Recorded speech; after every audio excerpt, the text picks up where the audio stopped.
All right. I'd like to call to order the July 1st, 2025 regular and special board meeting at the State College Area School District Board of Directors. If those who are able could please rise for the Pledge of Allegiance. I pledge allegiance to the flag of the United States of America and to the republic for which it stands, one nation, under God, indivisible, with liberty and justice for all. Thank you. I'd like to welcome everyone joining us this evening, both in person and remotely.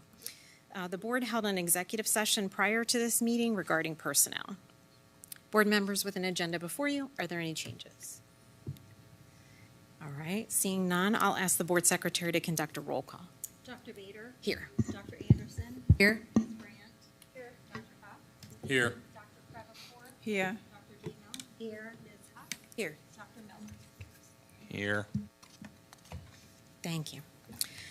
Before beginning our special meeting this evening, we have 3 consent items under operations for approval that are time sensitive in nature that we will address in a single motion for approval. To facilitate any questions, we'll go through each item individually. If you have questions, board members, please let us know. So for our consent items, we have a tuition paying student, high school reporting structure update to PDE website, and some human resources recommendations. Any questions from anyone? All right, then I'd like to call for a motion to approve consent agenda item 4 as presented. Huff so moved. Crevecourt second. That's been moved and seconded. Any last questions or discussion? Any public comment on the consent agenda? Okay, board members in favor, please say aye. Aye. Any opposed? All right, the consent agenda is passed. So the purpose of tonight's meeting is to interview candidates for the vacant seat on the board of directors. This individual will be appointed to serve until the next municipal election in November 2025. Candidates will be called on alphabetically and will have 3 to 5 minutes to provide remarks. Board members will have an opportunity to ask clarifying questions if needed.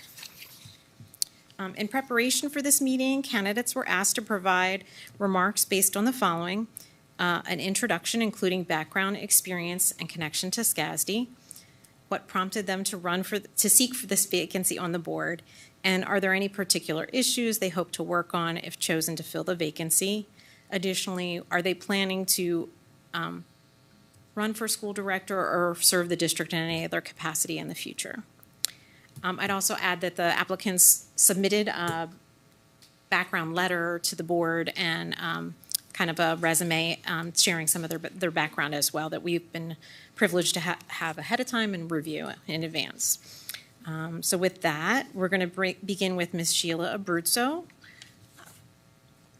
Oh, so yes, okay, we're going to, each candidate will be escorted into provide their presentation, so it might take just a moment between individuals for those watching at home. Welcome. Hi, Sheila. Hi.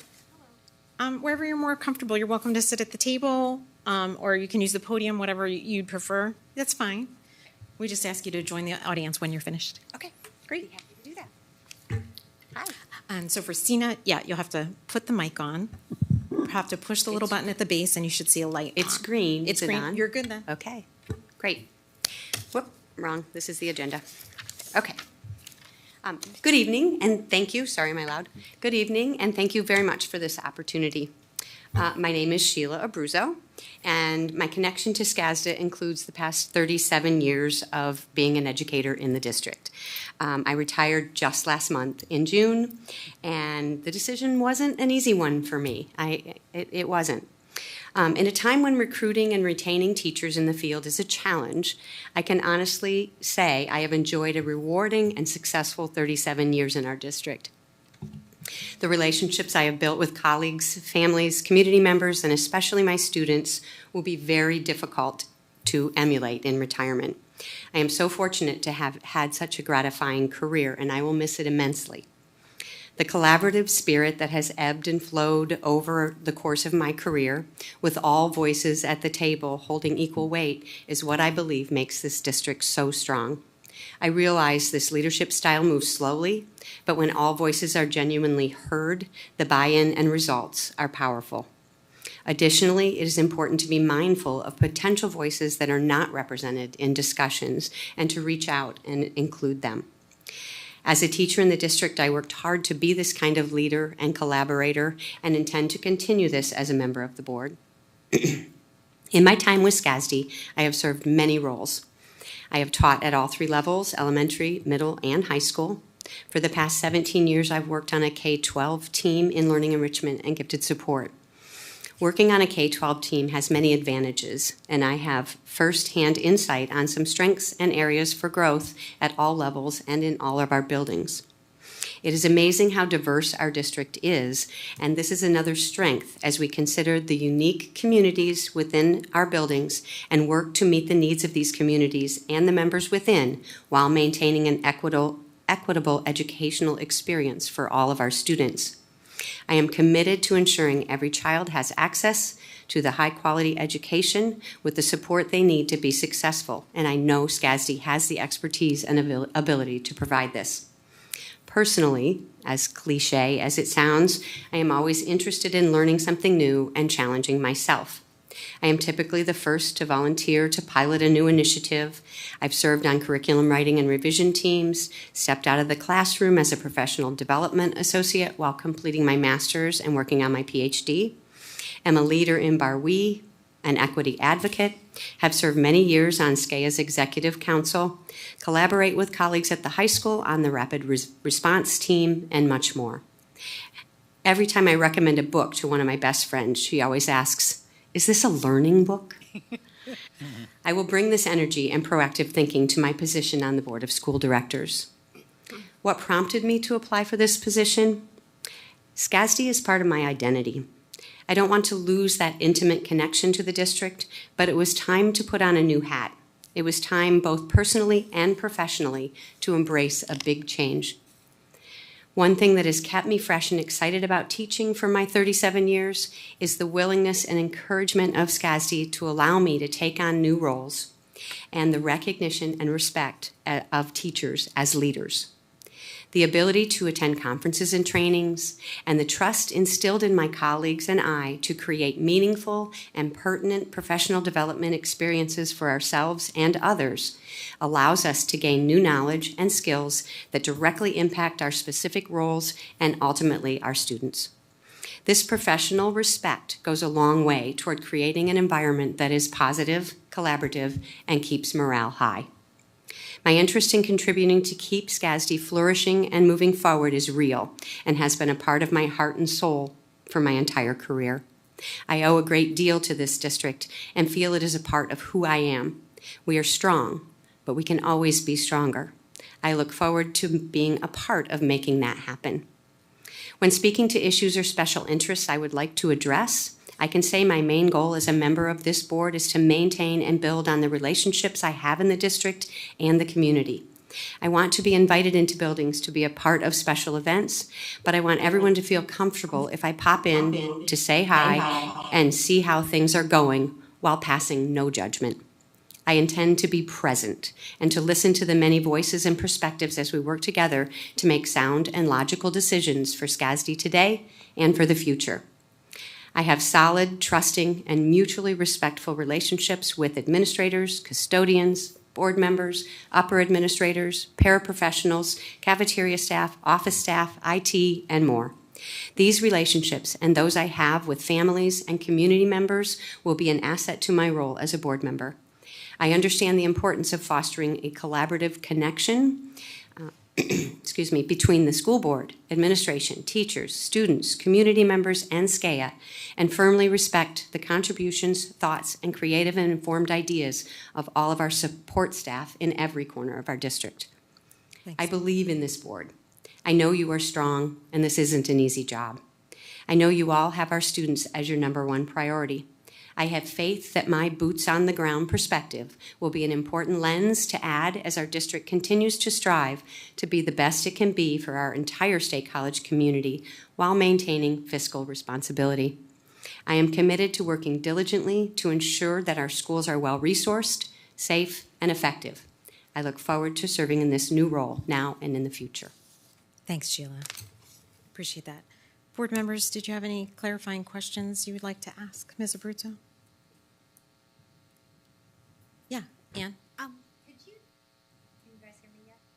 No. Could you talk a little bit about your, when I was a para, I think it was called BARE, but I think you called it BARWE, the BARWE equity experience, just briefly? Sure. BARWE stands for Building Anti-Racist White Educators.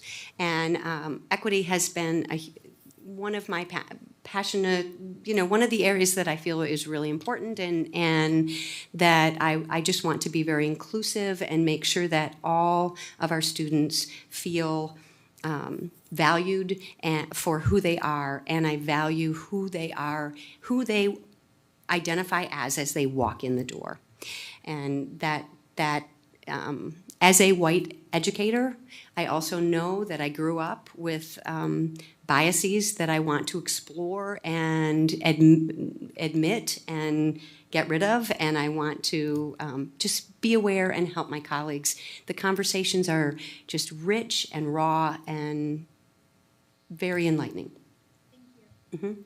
Thanks. Any others? Okay. Thanks very much, Ms. Abruzzo. Thank you. Next up, we have Dr. Jessie Barlow. Jesse, you want to join us there? I think the microphone is already on, so you should be set.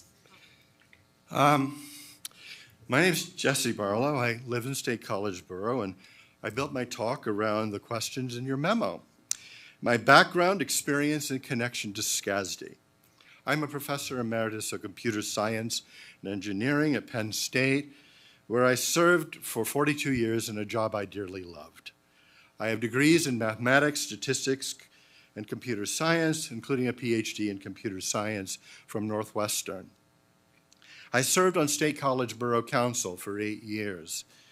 4 years as council president, 1 as chair of the Center Region Council of Governments. My main interaction with SCASD was on the Solar Power Purchase Agreement Committee Working Group. During that time, I had other interactions with members on the school board. My 2 children obtained most of their elementary and secondary education from SCASD schools. My daughter Hillary graduated from Delta, my son Zach from State High. I also serve on the Center County Advisory Board for the Pennsylvania Human Relations Commission. Many of the human relations and civil rights issues discussed there arise in our schools.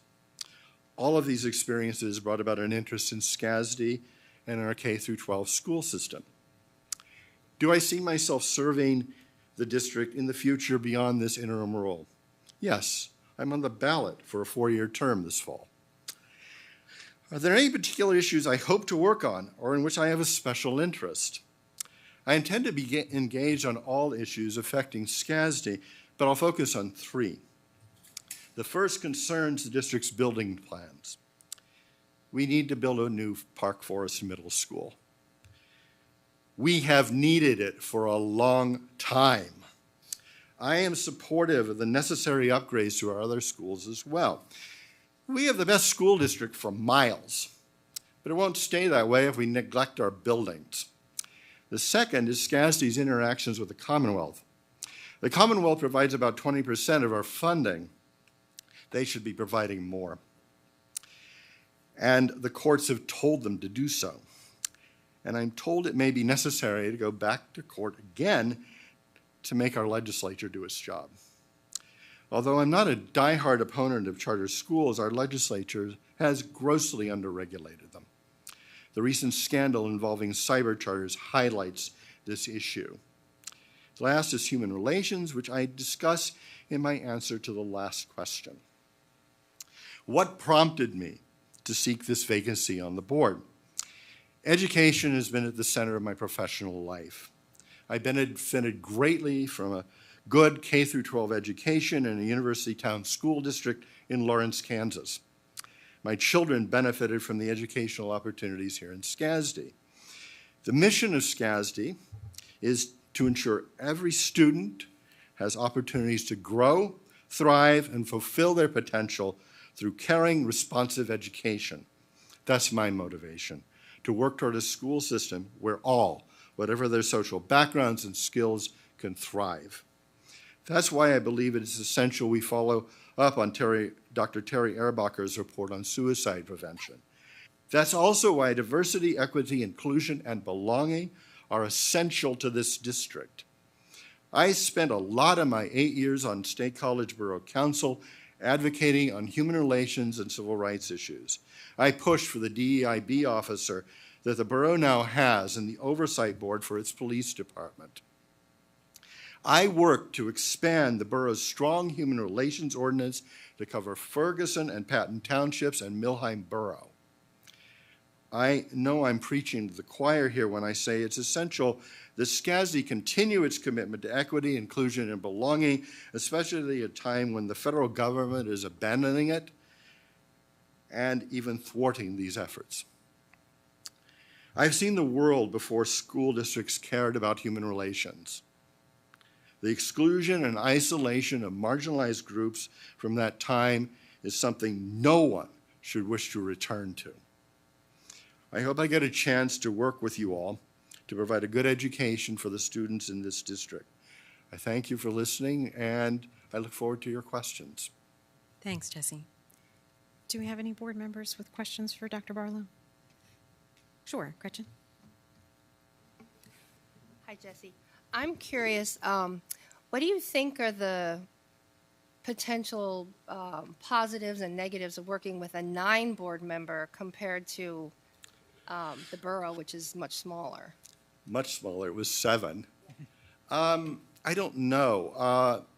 The advantages are that I learn things from my fellow board members. They often ask questions that I didn't think of and that inform me. That was a big thing. Or they brought up things that I didn't think of that helped me think about whatever we were dealing with at the time. The disadvantage is that sometimes it's very hard to get a larger group of people behind a vision. And that, we kept being asked, I remember this, we asked, what is your vision? Well, there's 7 of us, and we change. And so it's really hard to say that all 7 of us have a vision. And I think that's probably a little harder even with 9 people. Other than that, I kind of welcome listening to other people's insights, other people's questions, because almost everybody will think of things that I don't. Okay. Thank you. Thanks. Any others? All right. Thanks, Dr. Barlow. Next up, we're going to have Mr. Colin Caffey come forward for his presentation.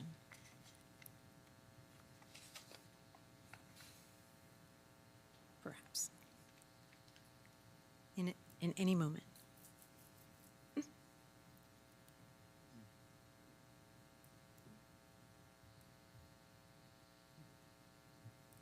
Hi, Colin. Welcome. You can come up to the table here. There's a microphone already turned on for you.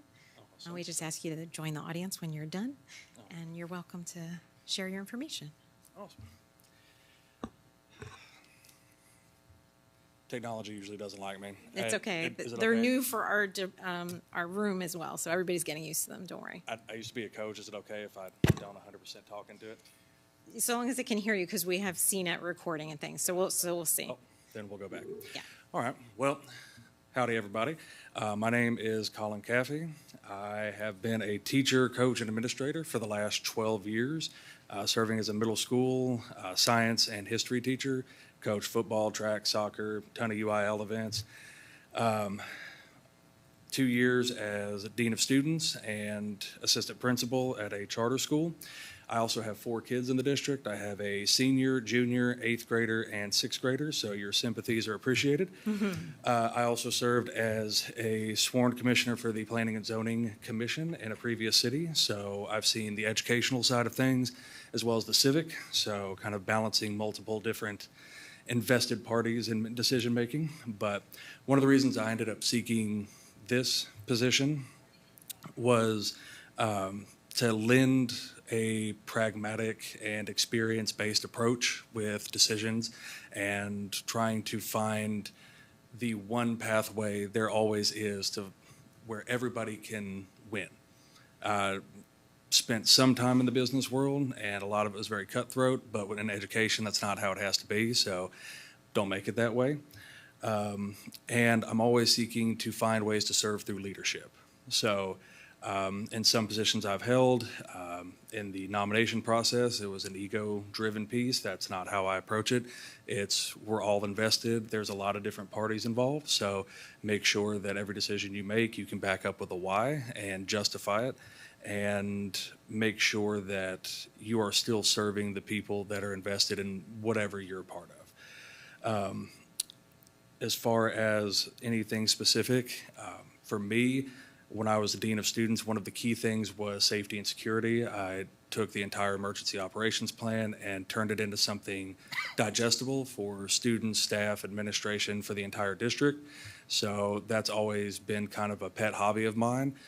During the very tail end of my first year in administration, in Texas, the Uvalde shooting happened, and so that became our entire focus, and that's what we did the entire summer, so that's always been one of my passion projects. Also, streamlining processes, taking out things that don't need to necessarily be there to accomplish the goal, because I find the simpler something is, the better it's going to work. And the more parties you get involved speaking about it, and the more refinement you go through before implementation, and getting all people involved in that conversation tends to help out quite a bit. And last, really kind of the last issue is from the teacher in me, is removing barriers and superfluous issues for teachers and students. So one of the biggest things that is always put into play is to remove barriers for the students. And I found that you can do that for the students and the teachers as well. So kind of creating a balanced approach for it. And given as I have four children in the district, if my services are deemed to be the best and I can continue to help, then I would gladly continue to do so because my kids will be here for a while. Okay. So that's my elevator pitch. Thanks very much. Questions from board members? Yeah, Jack. Hi. Carly? When you talked about cutthroat in the business world, did you see that in the athletic world because you were coaches for track and all these other sports? Not so much in the middle school and high school realm. When you start getting to the state level, sometimes you can, but the main focus we always tried to keep was that we're trying to build students, and they just so happen to be athletes. So if we were personal trainers, it might be a little bit different, but being a coach, we're trying to build a good person. And that was kind of the key thing is we want to win, we want to do it the right way. If you have to tear somebody else down to win, then you shouldn't have won in the first place. Develop the skills that you need, and then let that do the talking.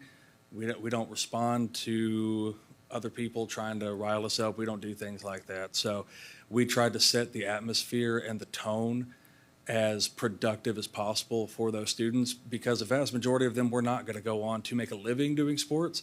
This did not need to be their defining characteristic. It was just a piece of who they were. So we tried to instill that in all the athletes. Thanks. Yeah, Debbie. Hi, I was just wondering when you moved to State College, because everything on your resume, including your current job, is listed as Texas.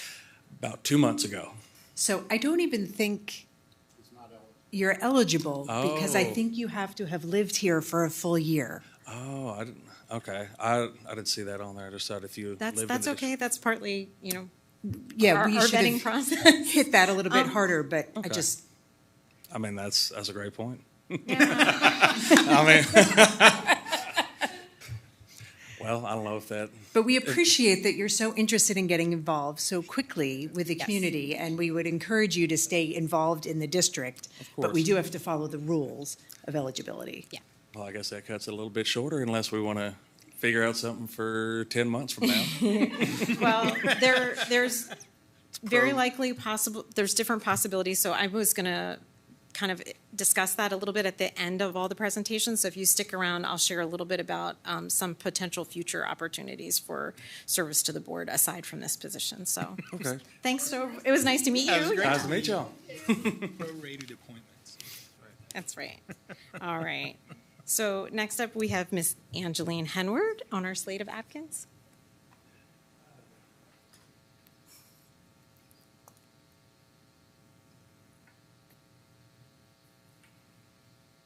Welcome. Go ahead and join us at the table. The mic's already on.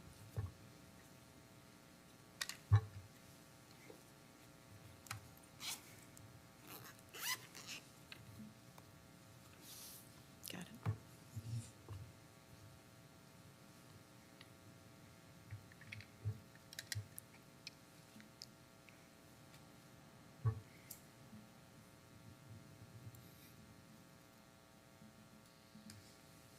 Hi. Welcome. Am I just good to start whenever? You're good to start when you're ready. Okay. I have always been the type of person to take matters into my own hands. In second grade, at the age of 6, my mother left out a cursive workbook on the counter, intended, I'm sure, for a student in the class she was teaching. However, I took that book, went into my closet, and taught myself cursive that afternoon. I wanted to learn something, and I learned it, and that about sums up the type of person I am. I've grown up in State College since I was 8 years old, and as soon as I hit high school, I was involved in as much as I could do. Something that makes me potentially unique from other candidates is, despite being the youngest year, I am known and highly regarded by every age level in the school district. During my senior year, I worked for Easterly Parkway and taught elementary school children in the classroom. Among my peers, I have been continually referred to as an inspiring and influential activist when it comes to advocating for student voice across both State High and Delta. At the administrative level, I've formed a bond with principals and other positions alike, being recognized and continually praised for my involvement in the community. I've worked with all levels of authority within the school district with encouraging turnouts and have been affectionately referred to by students as Delta's PR manager due to the sheer measure of my involvement. In terms of experience, I have built up and run events, clubs, and organizations at all different positions within my school career. I founded and ran a branch of Curing with Care, an international nonprofit cancer awareness organization that is almost entirely student-run. We conducted fundraisers with great turnout my entire school year. Additionally, I have held the Delta liaison position 2 years in a row while simultaneously holding the school board representation position my second year. I've spoken as a student representative at Penn State events such as Dignity Day, and occurrences such as the racial healing luncheons I was personally invited to by Miss Black in recognition of my skills. I single-handedly organized an outreach day between State High and Delta last year that allowed over 30 State High students to experience the culture of Delta for a day without having to apply for the school themselves. I've always been extremely involved with the community, serving as a coordinator for No Place for Hate for 2 years in a row and organizing events such as social justice movie nights, some of which the boards themselves has been organized in. I was motivated to seek this vacancy due to my continual involvement with the current board. All of my passions interweave with the requirements of the board, such as event coordinating, public speaking, teamwork, executive decision-making, and looking out for the community. Serving alongside you all for these last 3 months have been an extremely enjoyable experience, and I'd love to explain that experience until December. I truly believe that including me as a member of this board will add a fresh new perspective as the youngest member and get a perspective into recently graduated minds that may not have been there before. A particular issue I will choose to pursue is student engagement within the administrative level. In recent elections, we've seen an increasingly high turnout of young voters, sweeping the nation with the perspective of new generations. Typically, students don't show up to board member meetings unless they're required to be there because they consider these affairs to be out of their reach or not involve them. Extending an olive branch to students in our district will create a more unified community and close possible feelings of disconnect from the population to administration. Implementing a student, one who graduated only a month ago, will show students that the board is diverse and ready to hear their opinions at an executive voting level. In the future, I will wholeheartedly see myself serving within our district. I plan to be involved with the State College community while receiving my master's and bachelor's degree at Penn State in American Studies, and in my senior year, I held 2 student government positions, 4 AP classes, and ran 2 clubs as the head, so balancing workloads is nothing new to me. The majority of my organizations have been created and rooted within the State College area, and I feel a connection here in Penn State that will not go away. I am unapologetically in advocacy for the long term. Creating a better school space for the future generations of our world is an inarguable, unstoppable motivator of mine and proof that I am in this for life and ready to commit and serve not only this board, but the people as a whole. Thank you. Thank you, Angel. Questions from board members? We may not have many because we've been spending time with you. Yeah. Oh, sorry. Go ahead, Gretchen. Hi, Angel. Hi. What do you think might be a challenge for you switching from a student rep to a board member? I think it'll definitely be a different balance of power. I'll feel a lot more responsible because now I'm switching from just representing students to representing the whole community as a whole, and understanding that I have power to make decisions that will affect them. But I'm sorry, can you repeat the question again? If you see that there might be a challenge in that change. I don't think there's going to be a challenge. I think I was fortunate enough to grow up in a Democratic school where I was used to holding a lot of executive power over like other individuals, which sounds funny when I say it like that.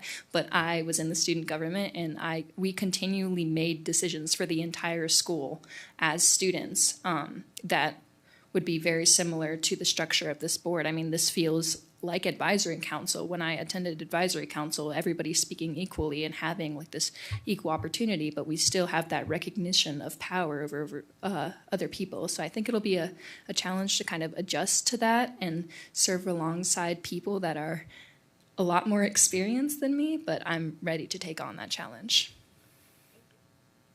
Go ahead, Debbie.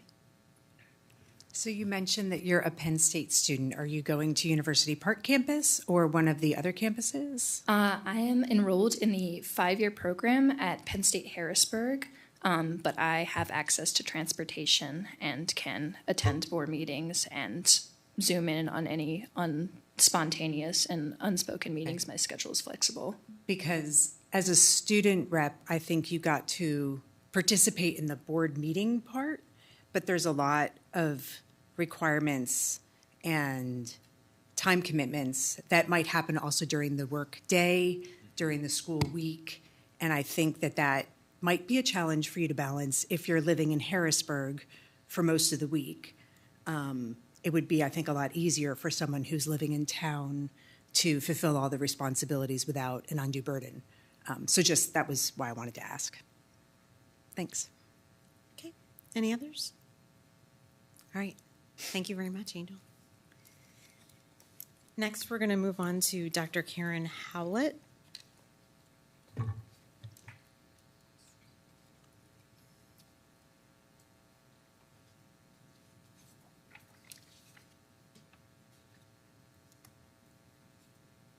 Perhaps.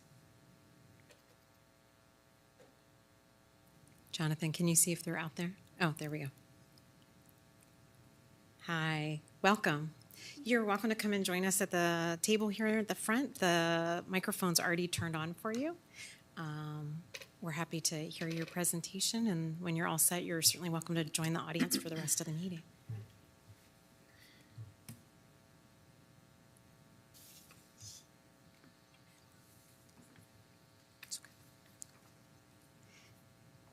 Good evening to the members of the board and my fellow community members, and thank you for the opportunity to speak with you tonight.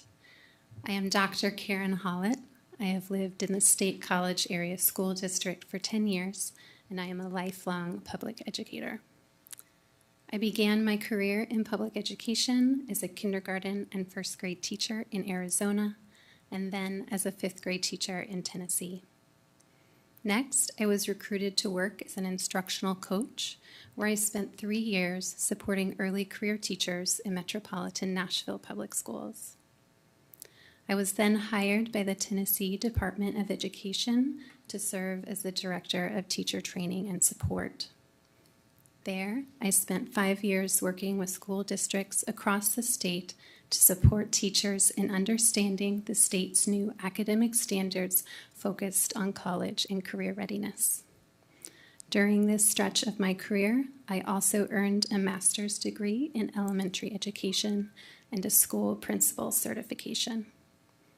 My experiences working as a classroom teacher and instructional leader provided opportunities to work with diverse students, families, and educators, and helped reinforce a sincere conviction that all students are brilliant and capable of high achievement, and all teachers are dedicated and capable of world-class instruction.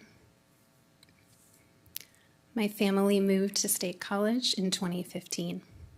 Soon after, I began doctoral coursework at Penn State and graduated last year with a PhD in educational leadership. During my studies, I held research positions at Penn State as well as the University of Pennsylvania, where my research focused on equity and access in education policy. This included a position with Penn State's Center for Education and Civil Rights, with whom the board shares a partnership. I have authored or co-authored publications and presentations on topics that include chronic absenteeism and truancy, racial disproportionalities in special education classification, racial disparities in preschool funding, and preschool access and stability during the COVID-19 pandemic.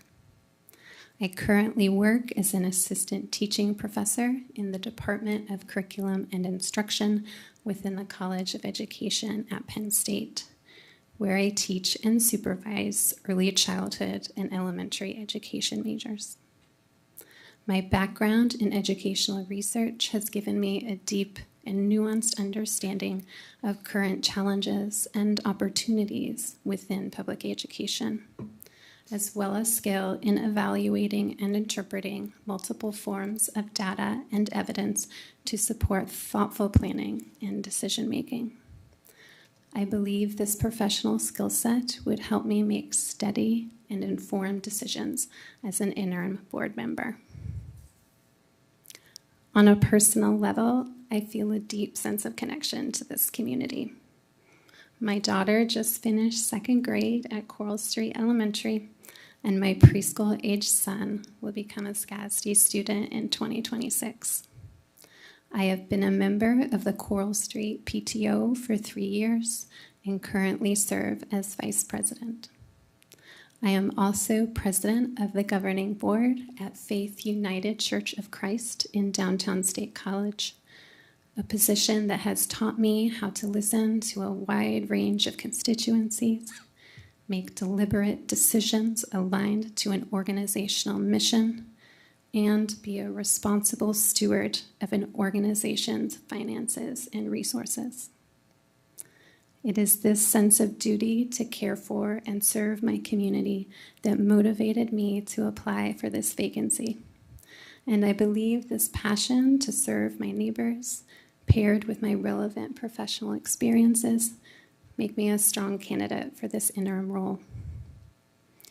If appointed, I would seek to learn as much as possible about the district's current goals and plans so that I could effectively support them through November, working closely and collaboratively with other board and community members to do so. Given my professional background, I would have special interest in working on any policy or initiative related to early childhood or elementary education, teacher training and support, or equity-oriented data analysis. I would also take special care to uphold the district's commitment to being a safe and welcoming place for all students and teachers. State College is my home, and public education is my lifelong passion. I look forward to serving the State College Area School District however I can, alongside my fellow community members, both now and in the future. Thank you for your time, and I welcome your questions. Thank you. Questions from the board? Got it, Ann. I appreciated your address of your experience on the board I wasn't sure, that the prior conversations talked about the size of the board. Could you talk a little bit more about how you think that board experience might enrich your, position here? What lessons have you learned Yeah. working on the board of your Faith United United, yeah. that you can carry here? Right, yeah. Yeah, thank you for that question. I can think of many lessons that would transfer well. I'll speak to one that feels particularly relevant, and that is actually, I think, the role of stewardship in serving as a board member. When I first joined the board of my church, like financial resources and like financial responsibility was not something that was top of mind. I was really motivated by the mission of the church and the opportunity to serve the community through this church. And now, especially as president, I find myself spending a lot of time thinking about financial responsibility. And when I say financial responsibility, I don't mean financial austerity. I mean being able to look across a dozen really good ideas for how you can spend your money and figuring out which one best aligns to the mission of the organization and best serves the people that you are called to care for. Thank you. Any others from board members? Okay. Your youngest will start in 2026, and my youngest will graduate in 2026. So thanks very much this evening. Thank you so Thanks. Next up, we have Dr. Wael Jabbar on our list. Good evening. And my first name is typically my icebreaker in the classroom. Okay. So I tell people it's split it in half and add a hyphen in the middle. So Wael. That's my first name. Okay, so I have written notes, and I'm going to read to stick to my 3 minutes. So I want to tell you first that I'm a parent of 3 daughters, spread out through the SCASD school system. So I have 1 elementary kid, a daughter, 1 middle schooler, and 1 high schooler, which gives me a good overview of the entire system. We moved to State College in 2020 from Atlanta. And this district since then has become our home and our community. From morning drop-offs to evening concerts, from helping on field day to joining the middle school PTSO, my wife and I stay involved and supportive. Professionally, I think you've seen in my documentation, I'm a faculty member at the SMEAL, College of Business, where I study technology, especially artificial intelligence. Is this sound? The sound looks a little weird on my side. Is it fine? Yeah, sorry. You're good. I study technology, especially artificial intelligence, and the way it shapes people, how they work, how they learn, and how they make decisions. So I serve on committees focused on AI, because SMEAL is thinking about rethinking curriculum and rethinking instructions in the age of AI, and I'm part of one of these committees. I advise students' organizations. I'm the faculty advisor of a student organization, and I work closely with students as they prepare for a fast-changing job market. I don't envy these kids because they're graduating in a market that's changing really, really fast. Outside university, I co-founded a local nonprofit that supports families through literacy initiatives, food access, and wellness outreach. And we've done programs in State College, but also in the neighboring communities. We've been in Clearfield, we've been in Phillipsburg, and we've done grassroots work there. I also serve as the treasurer on the board of the Mid-State Literacy Council, where we work to close educational and opportunity gaps there. Now, the question why this position, I guess because I believe in public schools. They bring students together from all backgrounds to learn, grow, and build a shared future. And in my mind, today is we're at an inflection point where public schools is facing, the model of public schools is facing two big pressures, in my mind, two big pressures. The first is coming from alternative educational systems and the way they're being shoved down our throat. And so how to address these challenges. So that's one big pressure, I think. The other is AI, especially how AI is changing the way we should learn, the way we should teach, the way we should connect, and the way we should make decisions. And sometimes this is helpful, so sometimes in helpful ways, but sometimes in ways that raise tough new questions. I'm therefore applying to, I'm looking at the time just to make sure, I'm therefore applying for this board seat to support SCASD in navigating those two challenges. If I'm appointed, there are two areas where I'd like to contribute. The first is supporting our teachers, not by adding more to their plates, but by making sure they have the time, training, and space to grow. While we were in the school system in Atlanta, they had a really nice model of tooling teachers and bringing their skills back to the classroom. And I'd like to bring that to the board if that's possible. The other is helping the district think through how to use new technologies, especially AI. At SMEAL, we know that this is going to change the way we do instruction, and the further along we are in that learning curve, the better we're equipping our students. So thinking about how we can do that in smart, thoughtful ways that reduce the burden and keep people, not just systems, at the center of learning. Now, though this is a short-term appointment, I remain open to running in the upcoming special election, and I look forward to learning and serving on and off the board. Thank you for your time and your consideration. Thank you very much. Questions? Go ahead, Carlene. In your work with AI, do you ever look at the biases of AI? So that's kind of what I do for research. So we look at the human-AI interaction and what that means in these interactions. So one paper under review I work on is how algorithmic recommendations shape judges' decision-making.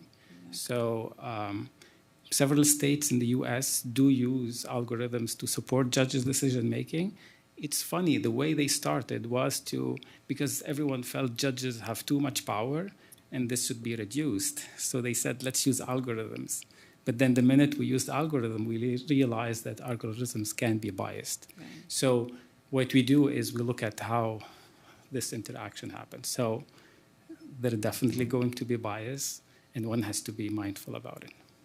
Okay. Other questions? Yeah, Debbie? It sounds like you're a very busy person already because you're already very involved in the community. So I wonder if you could speak a little bit to your time availability to serve on the board, and what is your understanding of the time commitment required to serve on the board? Yeah. I'm not a sleeper. Like I wake up at 4 in the morning, and I have the drive. I'll tell you, I have the drive. When we went to Phillipsburg and to Clearfield and did the work, it started with a small idea. But then once you see the impact that this makes on the community, it gives you the drive to say, I want to do more. And I'll tell you, the beauty of State College is there is room to make an impact. In Atlanta, this is not something I could have done because it's a crowded place. You cannot make an impact. In State College, you can. I know that you meet like every week, and now you're spending a lot of time to meet 18 candidates. You were probably not hoping to see that many.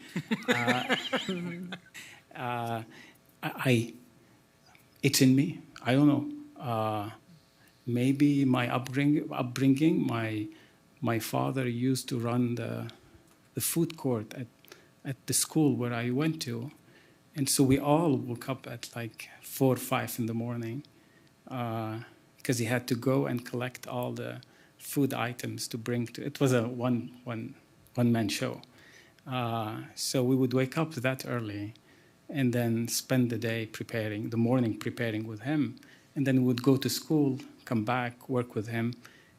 That's how I grew up. So. Thanks. Thank you.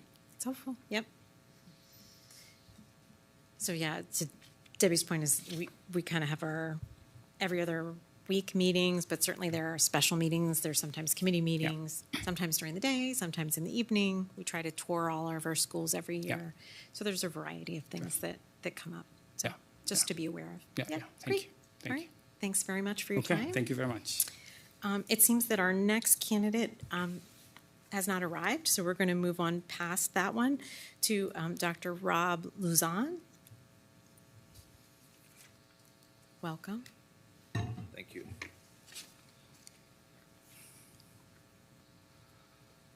Should already be on. You should be good. Say what? The microphone should already be We're on. good. You're good. Yeah. My name is Dr. Rob Conrad Lozon, and I have a daughter at Park Forest Elementary School. If selected to fill this vacancy, I will be an advocate for State College schools to become smart custodians of our district's physical assets with an eye towards the future. Thank you for having me. I appreciate the opportunity to be considered for this vacancy. Early this year, I looked at the process for running for school board and realized I was a little too late to collect my signatures to put my name on the ballot. I began public school in Glen Rock, New Jersey in the 1st grade. After I moved to Metro Detroit, I continued my schooling before graduating from Lake Orion Community High School. I attended college at Schoolcraft College with plans of going into culinary arts. Like many of my classmates in high school who chose vocational school or the military, this seemed like a reasonable plan post-graduation. Within a few semesters, I dropped out. I eventually re-enrolled in college and completed my undergraduate education at Oakland University, where I found a love for broadcasting and cultural studies. This would take me into graduate school, where I attended Wayne State University for communication studies and eventually to Rensselaer Polytechnic Institute for my PhD in communication and rhetoric. Throughout this journey, I was fortunate to find mentors who introduced me to the unfamiliar world of public meetings that were usually held when my family is sitting down for dinner. This began in scouting when I was in high school, and I have been active in serving on boards since then. In my research on contentious public land use issues and memorials, I also have become quite familiar with the documentation that boards such as these produce. My observations on this process were heightened when I served as the director of the Winter Park Sunshine Project, a government transparency initiative at the University of Central Florida. In this role, I became intimately familiar with the deliberation of local governments. Currently, I'm an assistant professor at the Department of Communication at Juniata College. Here, I actively participate in faculty governance of the college, where I serve as the co-director of the Writing and Speech Center, secretary of the Student Academic Development Committee, faculty advisor on the board for the Baker Peace Institute, and faculty representative to the Board of Trustees Advancement Committee. Additionally, I'm active in a small group of faculty and administrators developing a greater understanding of the role of generative AI and large language models in liberal arts education. I imagine generative AI is already an issue the district is having to wrestle with, and I'm hopeful to be able to join these discussions. Since becoming a dad, I have dreams of getting involved in my community.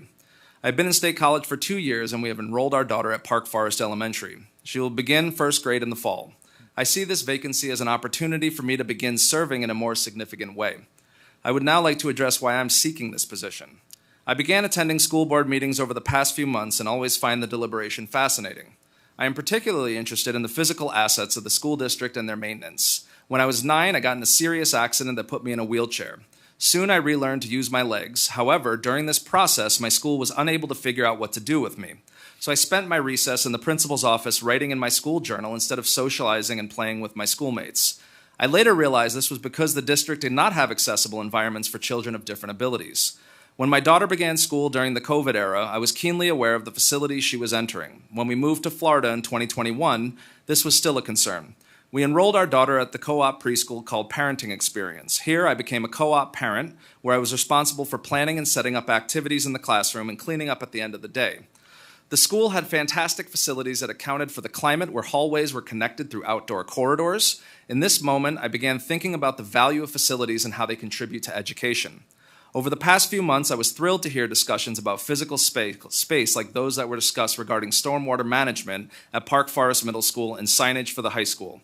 I'm eager to take part in these discussions. In coming years, I plan on running for a vacant seat on the school board. I believe an appointment to this position will be a great experience for me as I continue to deepen my involvement with the school district.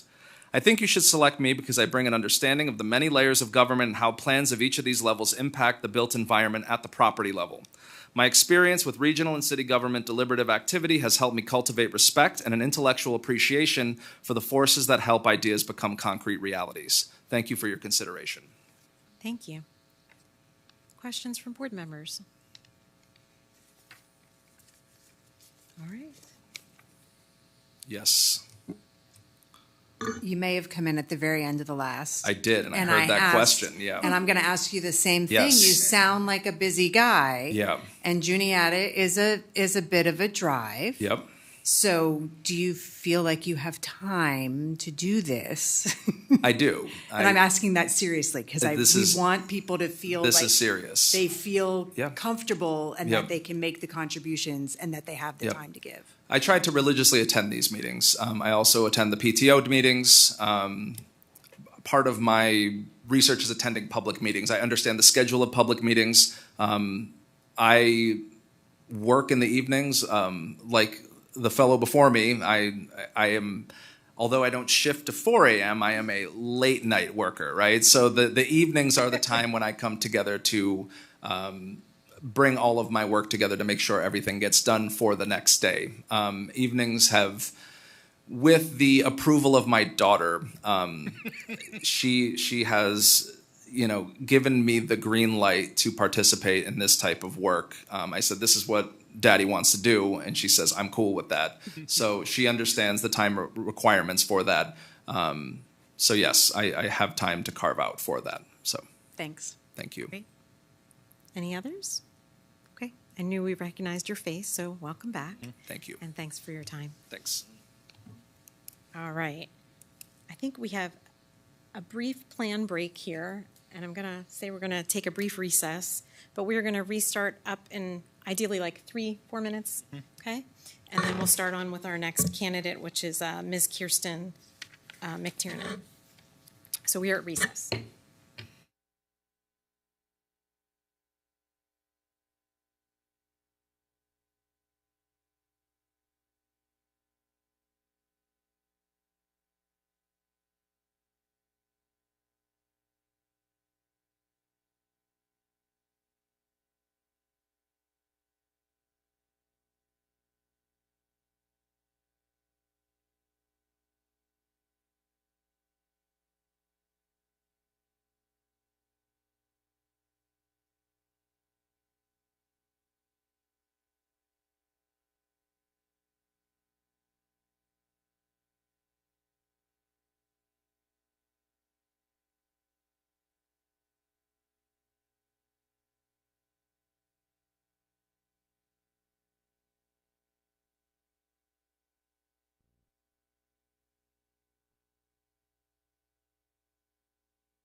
All right.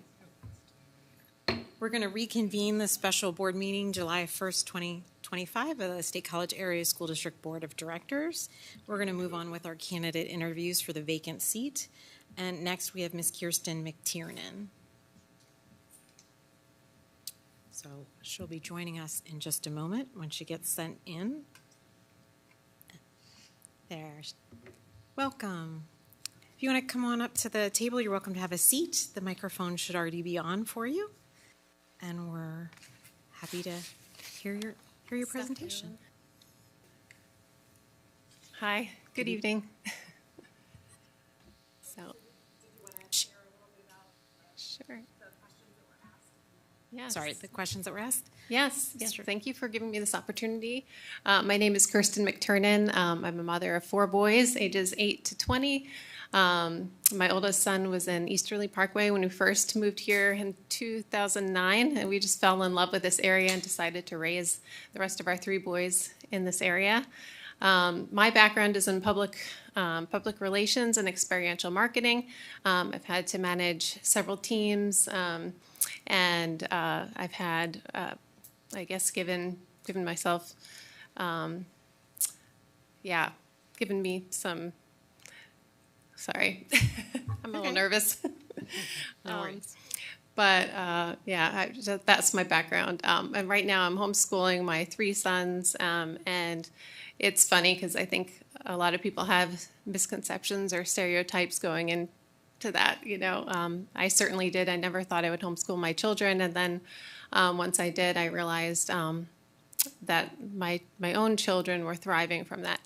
But that does not mean that I don't care about the school. I mean, the district here. I believe in public education, and I believe that we need to support the future.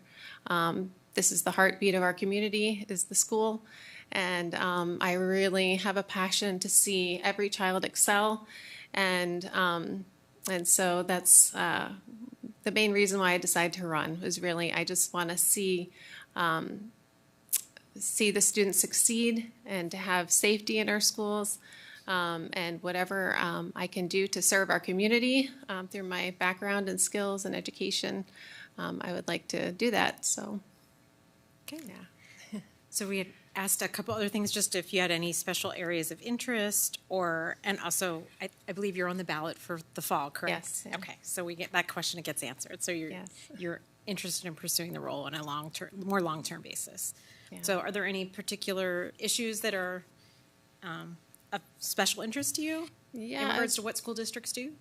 Sure. I would be most interested, I think, in tackling the mental health issue and also academic excellence. I love that in this community we have people from a variety of backgrounds and from different places. I actually went to school in England and Singapore, and just having that background experience with different cultures and different private school, public school, has given me kind of a well-rounded and more cultural background to be able to understand where different students are coming from, and as well as being able to understand different types of curriculum and how we can foster and nurture each student to make sure that they excel.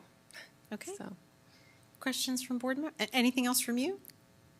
Okay. Well, just wondering if you have any follow-up questions. Sure. Go ahead, Carlene. Yes, your sons, the ones that you're homeschooling, could you tell me the grades that they're in? Yeah, currently I have a 2nd grader, a 5th grader, and a 8th grader. So. And do you individualize, I would think, all of their Yes, courses? yeah. I'm like running a little mini school in my home right now. And next year they're all going to be in a hybrid school. So there'll be 3 days in a school, and then 2 days I'll be homeschooling. So I'll have more free time on my hands.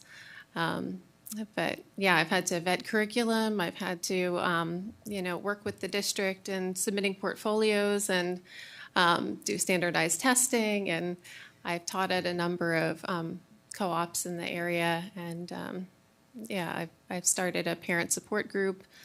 I'm also author of a book that helped parents, especially in 2020 when a lot of kids were home and not knowing how to navigate bringing their schoolwork home. So, Well, the reason I asked, I homeschool my kids also. We had 5, but they were Okay. close in age, so it kind of made it a little easier. So that's why I was wondering how far apart yours are. So. okay, yeah, they're all 3 years apart. Okay. Yeah. Yes, Peter? Thank you. What do you think your experience in Singapore? Could you give a little more detail on that? What we could learn from your experience having been there? Yeah. So in Singapore, it was a very small country, primarily Asian. And I went to an American school there, but it was more like an international school. And so you had teachers from all different countries, students from all different countries that came together. And so it was really interesting and fun, too, to be able to have those cultural studies right there in front of you as you're interacting with people from different countries. One thing I learned, too, being in a different country, you have to follow their rules. And so Singapore is known as the fine city because you can get a fine for just about anything. Mm-hmm. And actually, when I went to school there, I don't know if you remember Michael Fay from the news, but he got caned for vandalizing property, and he went to my school. And so, yeah, it was just a very tough environment because their government was so strict. But from that, I learned that when you are in a country, you need to follow their rules. As far as education goes, I felt like it was very well-rounded in terms of being able to teach on. We learned Chinese history as well as American history, and we sourced different books from different countries. So it was a great experience. I don't know if that answers your question, but okay. Others?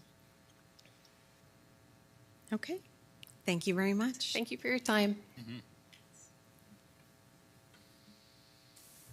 All right. We're going to move on to our next candidate, Dr. Sybil, is it Pacheco? Yes. Was I close? Okay, good. Welcome. Thank you. Good evening. I generally don't need a microphone, but that's okay. My name is Sybil Pacheco. It's a pleasure to be in front of you tonight. I am a family medicine physician by training, and I practice primary care, which is education, but only my students are my patients. Born and raised in New York City, I have a diverse background. I'm half Puerto Rican and half European-ish. So that gives me a lot, just a little bit of flavor, which I like to add to the whole picture. Being born in New York City was a diverse population, not necessarily like State College in a sense, but I do see some similarities in just some of the, not necessarily the demographics, but some of the issues that do rise for folks in town or in the community. I knew I wanted to be a doctor in elementary school, so educators really laid the foundation for me to continue academic success. And I like to put a plug in there because it was probably where, my vision started. And then through academics, I was able to be successful. My journey in healthcare started in New York City. I was actually a registered nurse before I went to medical school. I worked through 9/11 in a Ground Zero hospital. I worked oncology stem cell transplant on the 16th floor where we saw the planes go into the building and had to mitigate that and manage our patients through that. Decided to go to medical school, and when I left medical school, I thought I wanted to be a surgeon, but I woke up in residency and said, no, thank you, and went with primary care, which is much more of a fit for me and who I am. I became a parent 12 years ago, and that changed everything for me. It's the best job that I have. I get to be called mom, not doctor, and I love putting on my mom hat when I come home. What I do see is through my time with Olivia being in school that there's a lot more alike than there is not alike between healthcare and education, especially for us in primary care. And I have watched my daughter grow through elementary school, now into middle school. And I really see that her teachers are helping raise her, just as I am. So it is so important for me to be able to be a part of this and part of her journey. As I looked at the questions that you raised, and I would just say I was really happy to see that there were so many candidates that were interested in being a part of this process.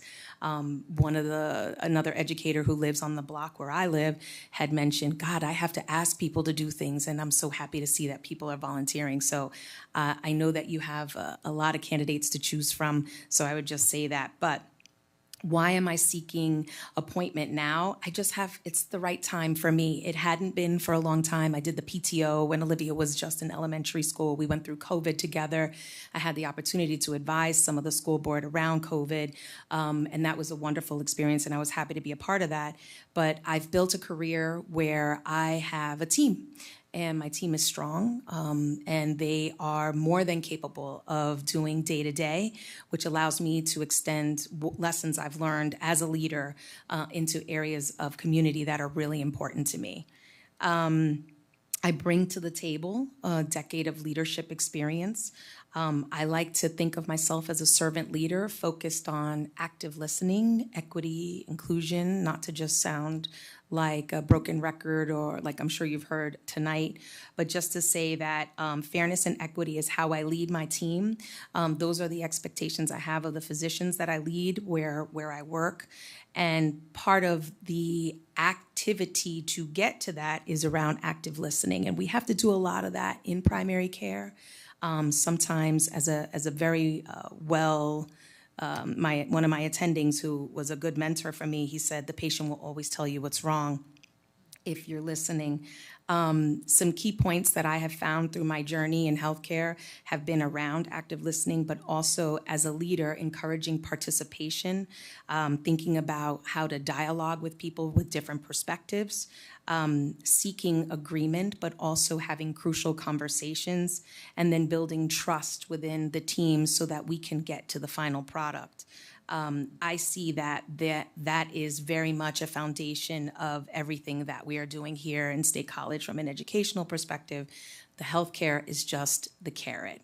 I am very interested in pursuing and making sure that our students here in State College continue to have a holistic approach to their health and wellness. We know that healthy kids do better in school. We know that when we manage chronic conditions, they're not absent from school. And I think bringing some healthcare perspective to how we journey through continuing all the good work that you are already doing would just be more and an additive. So that's my story. Thank you. Questions from board members? Ann?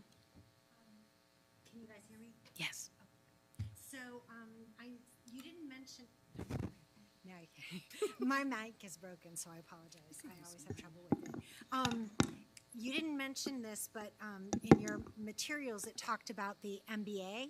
Yes. And so could you, financial stewardship is such an important component of Yes. this. So could you talk about how your MBA influenced your leadership in your role, and if you see it as at all a relevant kind of skill set for something like this? Of course. So there are many people who are in business, I know that, who are participating.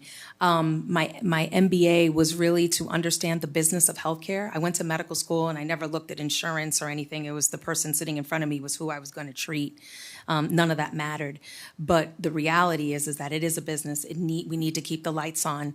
And financial stewardship, as you said, is a key aspect to keeping everything moving, especially in our current environment where there are cuts and areas that we have to, I always say, total cost of care. Those are one of the areas that we are constantly looking at. How do we provide high quality while keeping the bottom line in focus? So the MBA affords me the lens, the language, the lingo, the understanding of finance to lead the group and lead the department. Of course. Thanks. Other questions? Okay. Thank you very much. Thank you very much. I think we're going to skip on to Mr. Eric Reicher. Great. I'm 2 for 2 tonight. I'm doing pretty good. Welcome. Good evening, all. I apologize. I think you're on, maybe?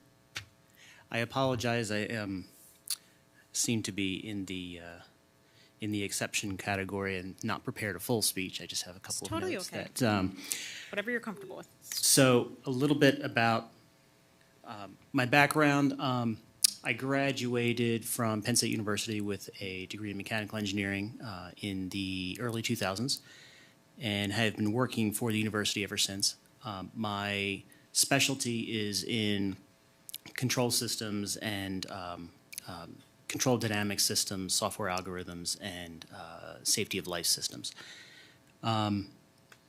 About a decade ago, I became a licensed professional engineer in the state of Pennsylvania. It's roughly equivalent to the board exam for lawyers and doctors, except for engineers.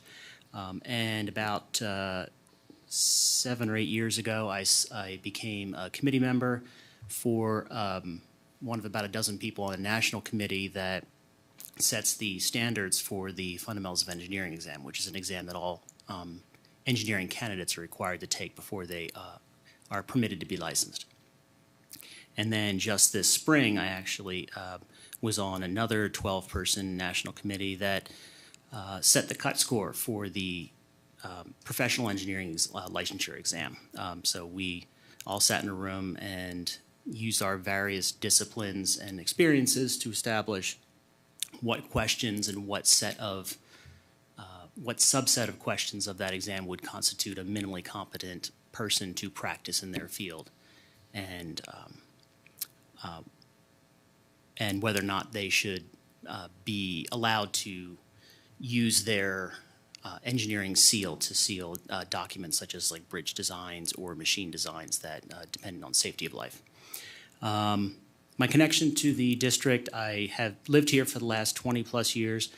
We have 2 boys at home, my wife and I, one 5-year-old who will be going into kindergarten this fall, and one 8-year-old who is going into 3rd grade, and both at Ferguson Township Elementary. And side note, I do want to mention that every single person we have met at Ferguson Township Elementary has been absolute top-notch, and I cannot say anything more nice about them if I were to be here all night.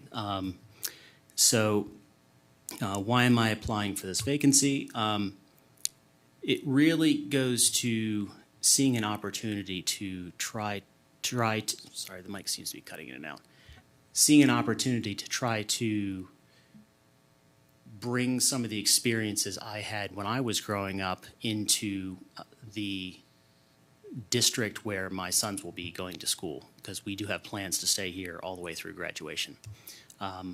And one thing that stuck with me as I was in my school was there's a very large gap between what I would call education and learning. So sitting in a classroom and have somebody teaching you something versus a learner sitting in a environment that is information rich, that allows them to consume information in a way that actually makes it interesting for them. And for me, that was having the facilities and resources available to you. An example is we live in probably one of the, what I would call intellectually rich areas of Pennsylvania that has a university, we have AccuWeather headquarters, we have industrial businesses, educational research institutions, and the amount that can be leveraged for extracurricular activities to foster more learning from our students, I think is a very large resource that it certainly places this school district above most others in the state. Let's keep an eye on time. My future plans, my goal in applying today was to try to influence things that I can influence for the time that I'm able to influence them. That having been said, I am not a campaigner, so I guess this will see where this leads, and if I am able to make any impact and help where I can, and if that continues to move in a positive direction, then I would like to continue to help with that. Great. Thanks very much. That's helpful. Questions from board members? Yeah, Peter. Would you call yourself a detail-oriented person? It depends on the context.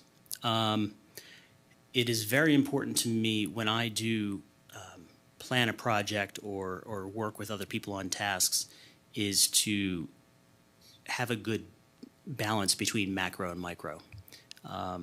I've found myself on occasion spending too much time focusing on the details when there are very coarse elements of the macro that still have yet to be worked out. And when I work on a project, I generally start from the outside and work my way in. That having been said, I am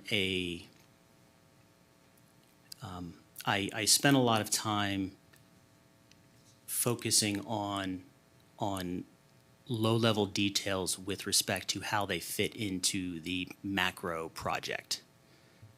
Not necessarily the details of step A, B, and C, but how step A, B, and C fit into the larger scheme. Cool. Or plan. Thank you. Great.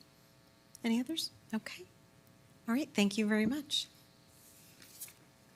Next on our list, we have Mr. Benji Romig.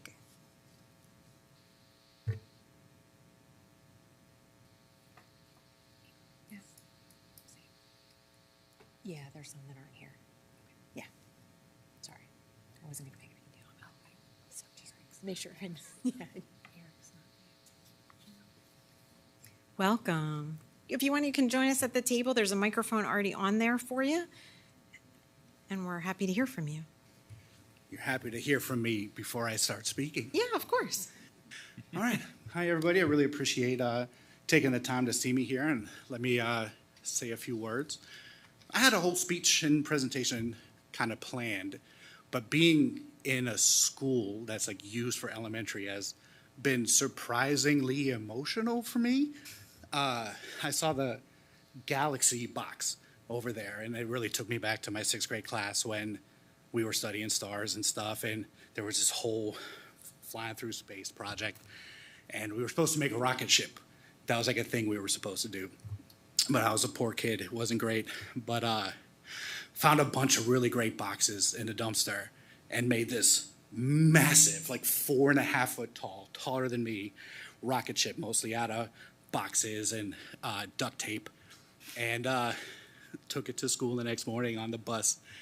And I'll never forget how my teacher, Miss Settlemeyer, in 6th grade, never once was like, this looks like it was made out of trash. But it was like, this is the biggest spaceship I've ever seen. Everyone else had little models, paper mache type of things. But I just had this monstrosity. But I was really proud of it, and I think she could tell that. And, you know, it was proudly displayed up with the rest of the spaceships that the class had made, and it was the first one everybody saw when they walked in the building because it was taller than most of the kids. And all these kind of memories of school in State College School District really have taken me back to a different time in my life, and a time when school was the best part of my life. Didn't have a great home life. And even though I was kind of bullied at school sometimes, State College School, the worst day there was better than my best day at home. And that was made possible because of the work that the teachers and the school board and everyone involved there, they had the capacity to just treat me like a person. I still remember the name of every instructor I ever had from kindergarten through high school here in State College, because every single one of those teachers, mostly for the good, made a huge difference in my life. And I still think about them pretty regularly as I do my life and go to work and, be an uncle and spend time with my family, and just kind of looking back to what state college schools mean to me and how they've taken somebody who definitely could have had a much harder path through life and given me a chance to kind of become the person that I am today, given me the strength and the background and the capacity to kind of explore who I am, explore what my interests are. In high school, I was one of those kids that did everything. I did sports, I did academic stuff, I did music, basically anything that gave me a reason not to go home. But it also really gave me the opportunity to explore everything. And that led to my first semester at Penn State, 17-year-old freshman. I took 400 level French class and could speak French better than most of the kids who had already gone to a study abroad and come back, because my education was superlative and because my French teacher, Madame Zazig, Madame Young, was basically my mom for 2 years and really made an aggressive effort to give me something to look forward to every day. And I don't usually get emotional, so it's been very weird to feel that feeling. But the reason that I applied to be on the school board is because I'm sure that there are other kids who have lived the same kind of experience that I have, that have the same home life, but don't necessarily feel like anybody cares. And if I have the capacity to make a difference even in one student's life, then that's the reason why I'm here. And as an adult, I can realize that that's also probably true for the instructors, right? It's easy to feel like you have something to say, that you have a voice, but you don't have any ears, right? No one is listening to you. And with the way that academic world is really changing, student lives are really changing, the way that they interact with each other and with adults is really changing, making sure that everybody has the capacity to collaborate successfully with students and the faculty and the school board and the tax-paying public, and just kind of everybody having the capacity to work together. As just a guy, I don't have kids. I'm happy to pay the school tax because state college school, it would probably be disingenuous. It would sound sexy to say, like, it saved my life.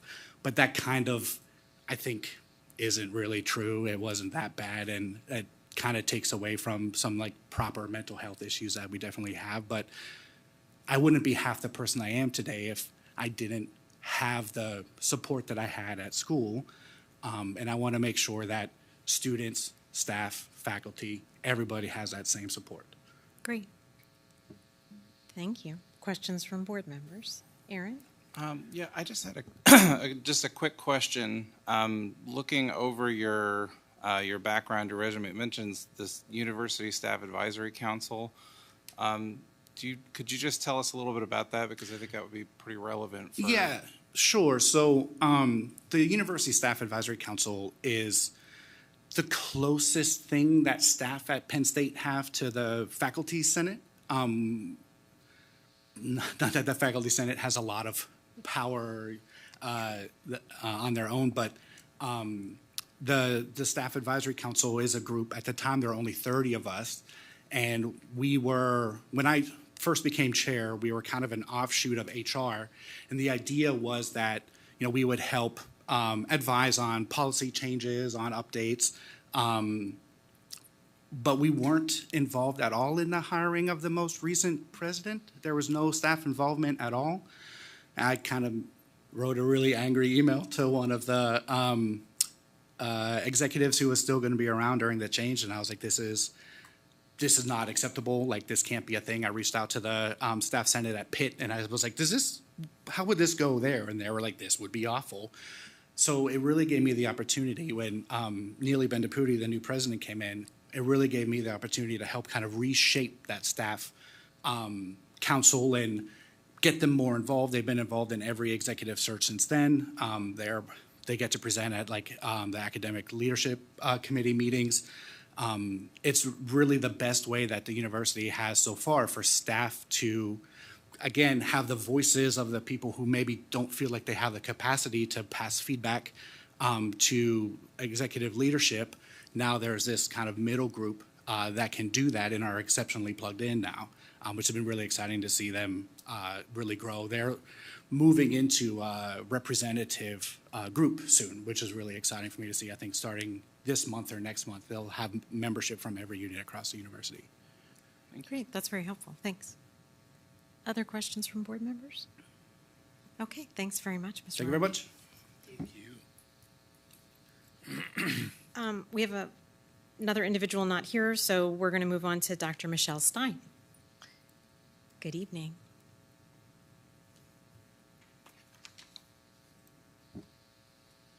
Welcome. Good to see you. Should be on. Okay. Just so you know. Well, thank you so. Oh, wow. Yeah, they're new. They're really loud. You don't have to get too close. I am used to our microphones in the Faculty Senate where it has to be right in front of you or nobody hears you, so I apologize. No worries. Thank you so much for allowing me the opportunity to speak to you tonight. My name is Michelle Stein, and I am a faculty member at the university. For the last 3 years, I was, well, for 2 of those years, I was the chair of the Faculty Senate, and then this past year, I was the immediate past chair of the University Faculty Senate. But I have spent my entire adult life as an educator. Actually, I've spent most of my life as an educator. As a teenager, I taught swim lessons, and I taught marching band, band front. I was an elementary school teacher, a middle school teacher, and I went back to school to get my MED and my PhD and have spent the last 22 years as a university faculty. I'm a teaching professor of biobehavioral health. My master's degree, my MED is in health education, and my bachelor's degree is in elementary education. So education is extraordinarily important and has always been really central to my life. I'm also the parent of 2 State College school district students. My daughter graduated in 2011, and my son is part of the class of 2027. He is also a Delta student.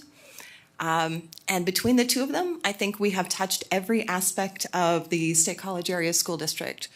My daughter was a thespian. My son is in the marching band. My daughter was in the gifted program. My son has an IED and has been part of the special education program. He has been an athlete in so many sports, so many sports. So we have been deeply involved in the district, and I think that gives me a unique perspective on the balancing act of among all of the schools, all of the activities, all of the opportunities available in the school district. We have an extraordinary district with extraordinary opportunities, and that requires a lot of vigilance from us. The music education, just as one example, we have consistently been one of the top school districts for music education, but that requires us to pay attention and to always be thinking about what are we doing, how are we changing, how are we adapting to make sure that those opportunities continue to grow and improve for students. The Delta program is so, so important to my family and to our community.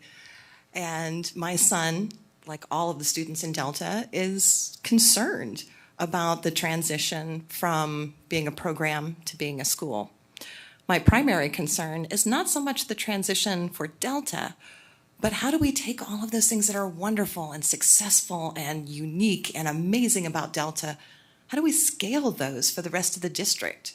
How do we take those pieces that we know might work in the other 2 middle schools and implement that in a way that it can benefit other students in the district? We know that mental health is an enormous issue for many of our students, my own kids included. And too often I think we fall back on we need more professionals, which we absolutely do. There's no question.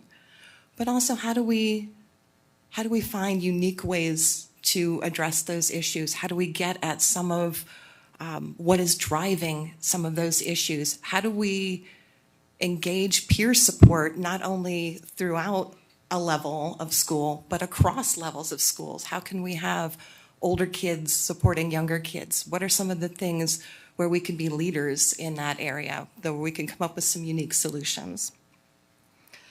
I'm also very interested in how do we standardize policies across the district, across activities? How do we make sure that things are equitable across activities? I'll give you one small example. What happens when there's a weather issue? My son plays lacrosse, so that May storm that took out power for several days, his team had just gone on the field when that storm hit. And I know from several other sports groups that different calls were made at different times. And I want to be really clear, I am not criticizing any coach, any advisor, any activity. Those folks made the best decisions they could make at that moment, but they were left to make individual decisions. And I wonder if there's a better way to do that. And finally, I'm here because I have always been deeply involved in every school that my kids have been in and every activity they have been in, scouts, sports, thespians, AYSO soccer, because I feel it's incumbent upon all of us to make sure that those opportunities exist for our kids. And they don't exist if the adults in the community aren't willing to step up. And so I feel like this was my opportunity to be willing to step up and roll up my sleeves and say, I'm willing to help do the job to make the district not only great for my kids, but great for everybody's kids. Thank you. Thank you. Questions from board members? Yeah, go ahead, Debbie. I think one question that we had asked people to cover that I don't think I heard in your answer was if you were interested in being involved in the district in the future or running for the open seat or running for any open seat in community government. Thank you. I apologize. I did forget to mention that. I'll be very honest. I haven't decided for certain. I think I would be interested in running in the future, but I haven't made that decision for sure. That's fine. Totally okay. Yep. Thanks. Any others? Aaron? Okay. Thanks very much. We've got 2 more candidates to go, I believe. And the next is Dr. Jeremy Sutherland.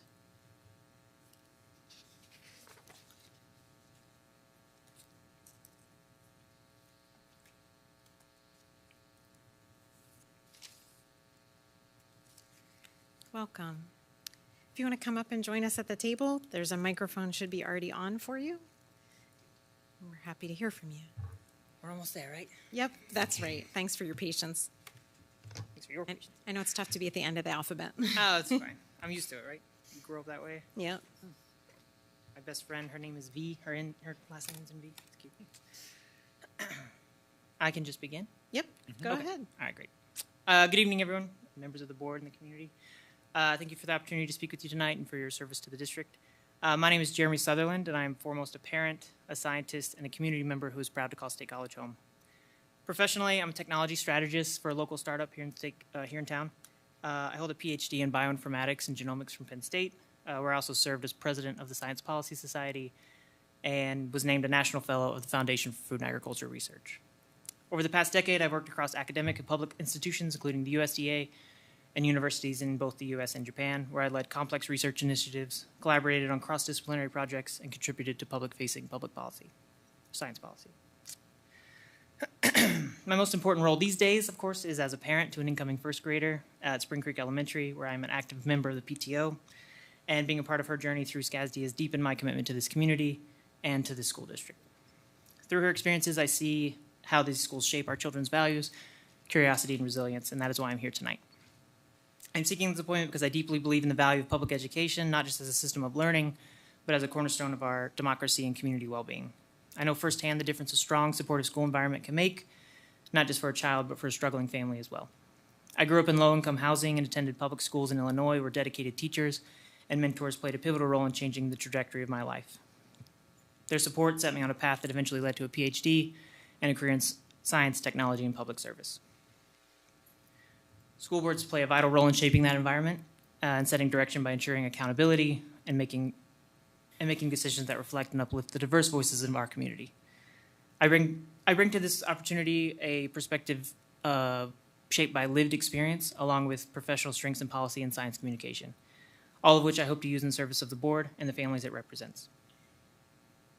By listening to families, understanding our community's needs, and working to ensure every student feels safe, supported, and inspired to grow both inwardly and out into the world, I see this as an opportunity to combine my skills and values to support a district I deeply respect.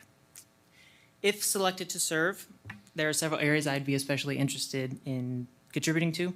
First, I'm passionate about ensuring that all students, regardless of their background, have access to high-quality learning opportunities, especially in STEM and technology. With my background specifically, I've seen how early exposure to hands-on science, computational thinking, and digital tools can lead to a successful career. I want to help expand the existing programs, which you guys do a great job of. No criticism there. Some of these programs are really good. That grant access to these opportunities, making sure they foster creativity, collaboration, and critical thinking, giving every student in the district a voice.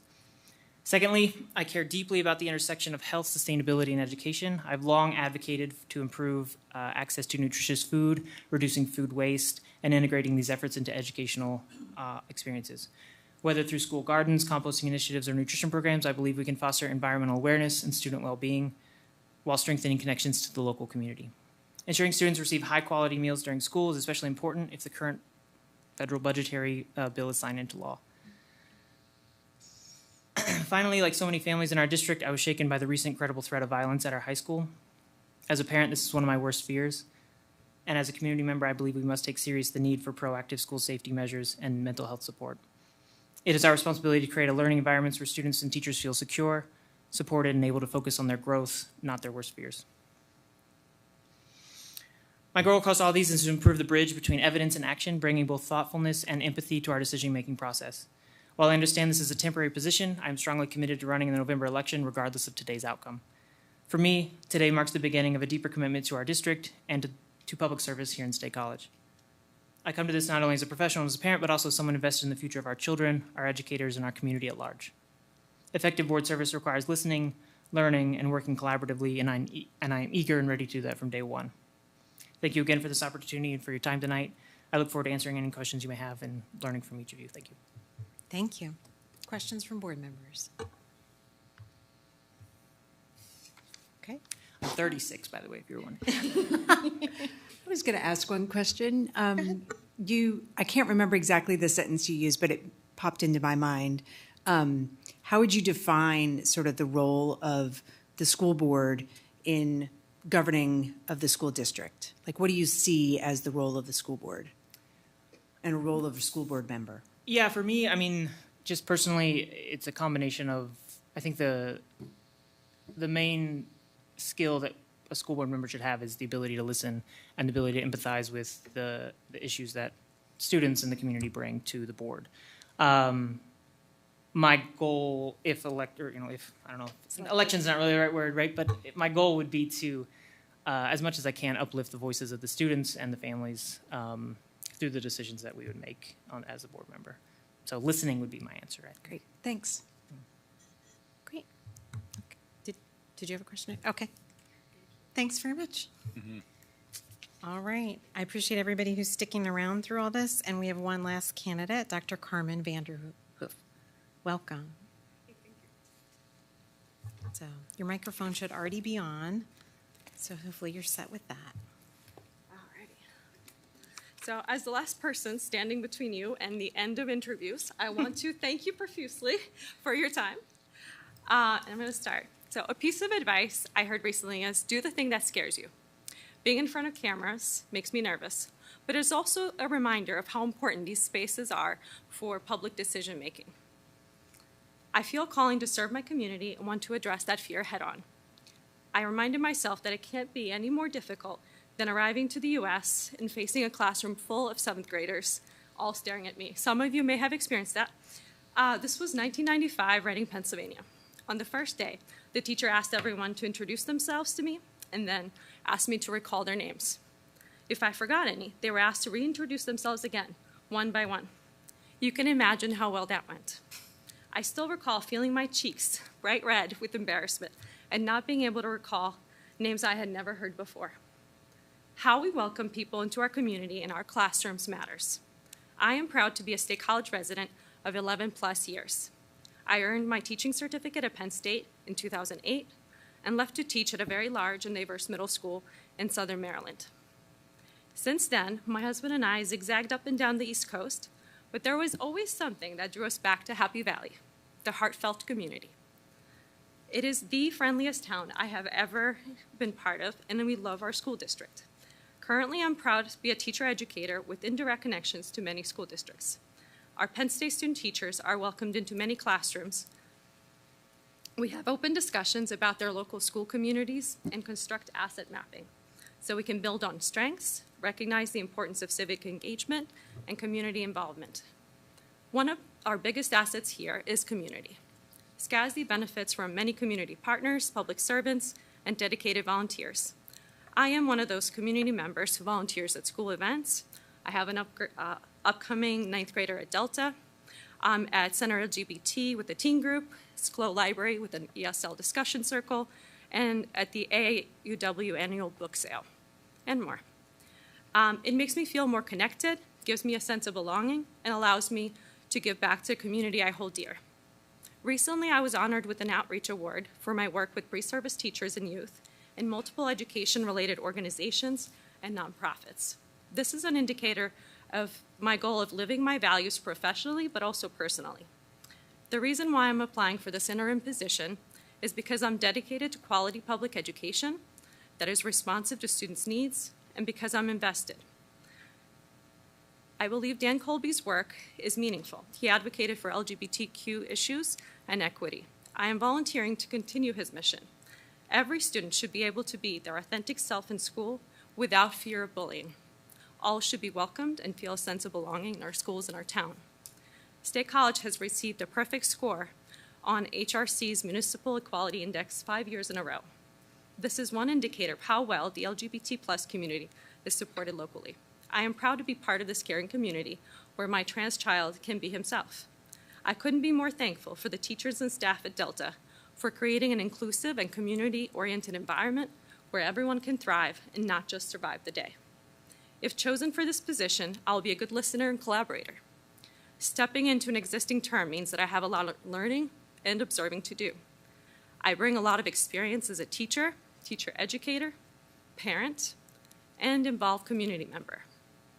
My expertise in equity-oriented STEM and asset-based pedagogies provide me with a helpful lens to analyze school data and be responsive to current issues. I'm especially passionate about LGBTQ advocacy, mental health, supports for emerging multilingual students, and students with disabilities, and overall create an inclusive culture that values and welcomes everyone. This aligns with SCASD's mission statement, that every student has opportunities to grow, thrive, and fulfill their potential. This mission is especially important to uphold today, at a time when policies and court decisions are making families of queer youth feel vulnerable. It is up to us to show support. This is why I'm volunteering to serve today. Once this term is up on December 1st, I would like to continue to volunteer in different roles. This would allow me to figure out how else I can help. It would also allow me to meet others who show up and do meaningful work. In many organizations, I have noticed that it's the same few people that show up. And so I ask myself, what do I have to give? How can I be one of those who shows up? So that's why I'm here today, responding to the call to fill the vacancy. That and my dear friend Michelle Lee Garrett's encouragement and advice. Thank you so much. Thank you. Board member, oh, wait, hold on. We might have a question. So I was so ready. You did great. I know you're so ready to be done. And I promise there'll be kind questions if anyone even has one. So do we have any questions for board members? What? I said mean questions only. No, we would never do that. We are a welcoming place here in SCASD. Yeah. All right. Any questions? Okay. So I pulled you back for no reason, but I appreciate your willingness. Thank you. Okay. Thank you very much. Now, my first question is to the board. Originally, we had scheduled a possible break here, but we did have one earlier. Do people feel like they're okay to go on, or do we need a quick break? Okay. You guys are I'm all good for going, so I think we'll just pass that break, especially with the patience of everybody who's joined us this evening. So we now have time for public comment. Each individual will be allotted up to 3 minutes for items related to board business that are not consent or action item, which we've already done. Is there anyone registered in advance to make a public comment?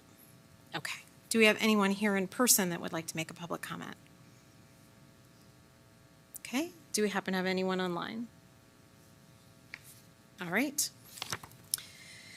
Okay, with that, first I want to express my deep gratitude to the candidates for being willing to step forward and offer their services for this position. School board service is often overlooked in many communities, which I think a couple of you have even mentioned. At least when things are generally going smoothly, that's the case. However, public schools make decisions that deeply affect communities, and it's essential for responsible people to volunteer for this important decision-making role. Personally, I just want to state that it's particularly critical at this moment in time.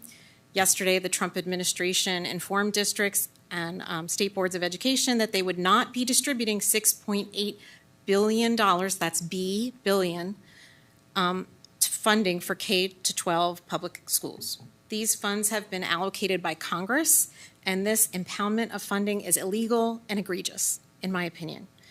Districts have already drafted budgets for the upcoming year and have planned on receiving these funds. A refusal to disperse the funds will have significant implications for schools as they scramble to cover for services which these funds were allocated for. Services like English language learners, academic achievement programs, professional development for teachers, and before and after school programs were all the categories these funds were to serve. So many of you tonight, this is off my script, many of you tonight mentioned coming from tough backgrounds, from other places, and the impact that public school had for you. And so with that in mind, I want you to keep in mind how important it is that we support our public schools. If you're selected this evening, if you're not selected this evening, I strongly ask you to consider keeping your eyes and ears open for future opportunities to serve the district.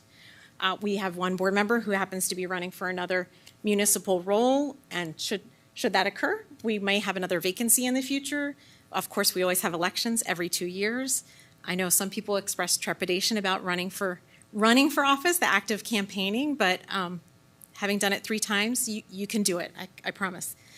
The other thing I want to mention is that school board is not the only opportunity for you to serve the district. Many of you have mentioned serving on PTOs, but we also have an educational foundation that helps support many missions of the district, who is often looking for board members. So that's an alternative position that you could explore, and we'd be happy to share more information about that if anyone would be interested.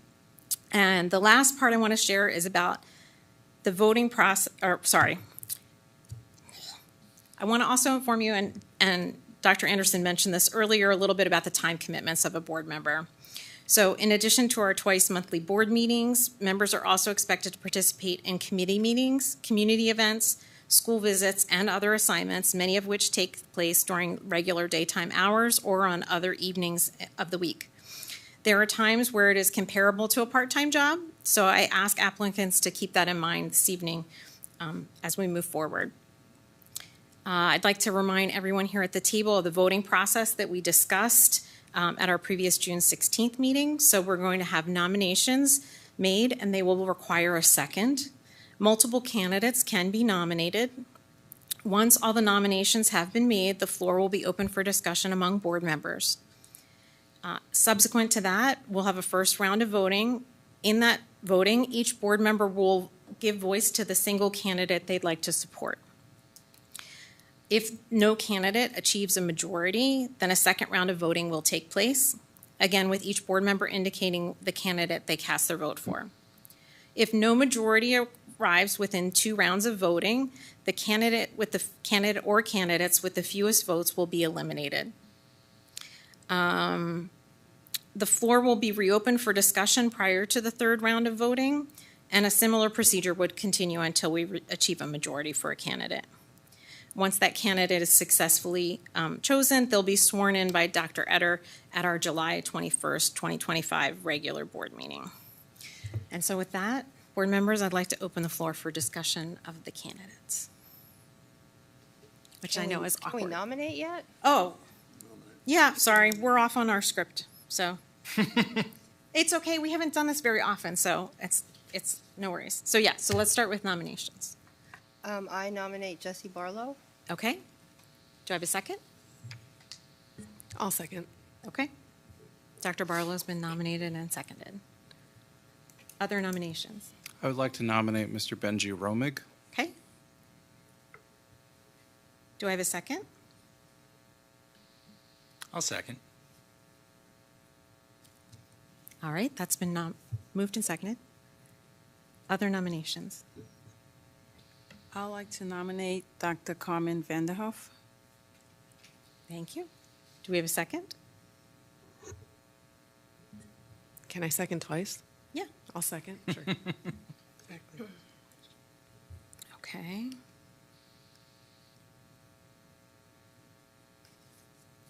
I'd like to nominate Dr. Rob Lauzon. How do you say your last name again? Lauzon. Sorry.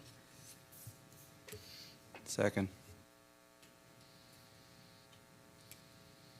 Yeah. I'd like to nominate Dr. Sibley Sybil Pacheco? Close. Okay, I will second that because I was going to make that nomination. So. Others?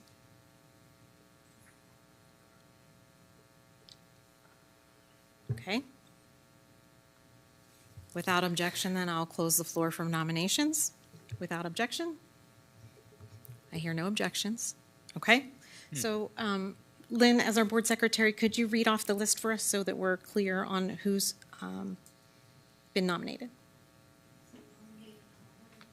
Okay, just Dr. Jesse Barlow. I'm going to repeat them, okay, since you don't have a mic. Mr. Romig. Ms. Vanderhoof. Dr. Luzon. And Dr. Pachenko. All right. So we're going to do this through a roll call from the board secretary. When the board secretary calls your name, if you can give voice to the candidate you're supporting. Okay, is that clear? One candidate that you want to cast your vote for. Okay, is that clear for everybody? I know it's not a typical voting scenario. And we're saying 5 votes for the successful candidate? Mm-hmm. That's my understanding, majority, that's what's required. Yep. Okay. I guess so. Question. Oh, So we if one candidate reaches 5 votes. Oh, wait, we didn't have a discussion. Right. I'm not thrown off. Go ahead. No, I was just going to say, if one candidate reaches 5 votes, because I'm at the end, do we just? Correct. Once a candidate reaches a majority, then that would be our selection. Okay. Okay. So that could happen in the vote. Like I you should still get to still, vote. Thank you. people at the end should still get to vote regardless of if, We'll finish the roll call. exactly, we would still finish the roll call. Right. It just, Might not matter. well, but it matters. Yeah. In the scheme of Mathematically.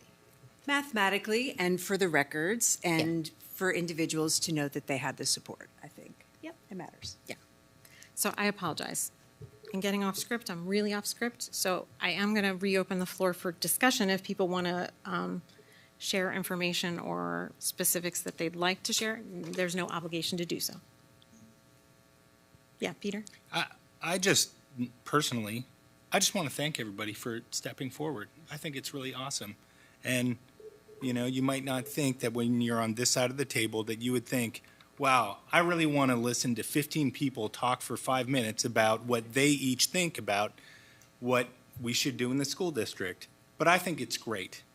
Every single one of you, I am personally very grateful to each of you for doing it because you chose to take your time out of your night to be here with us because you love your public school.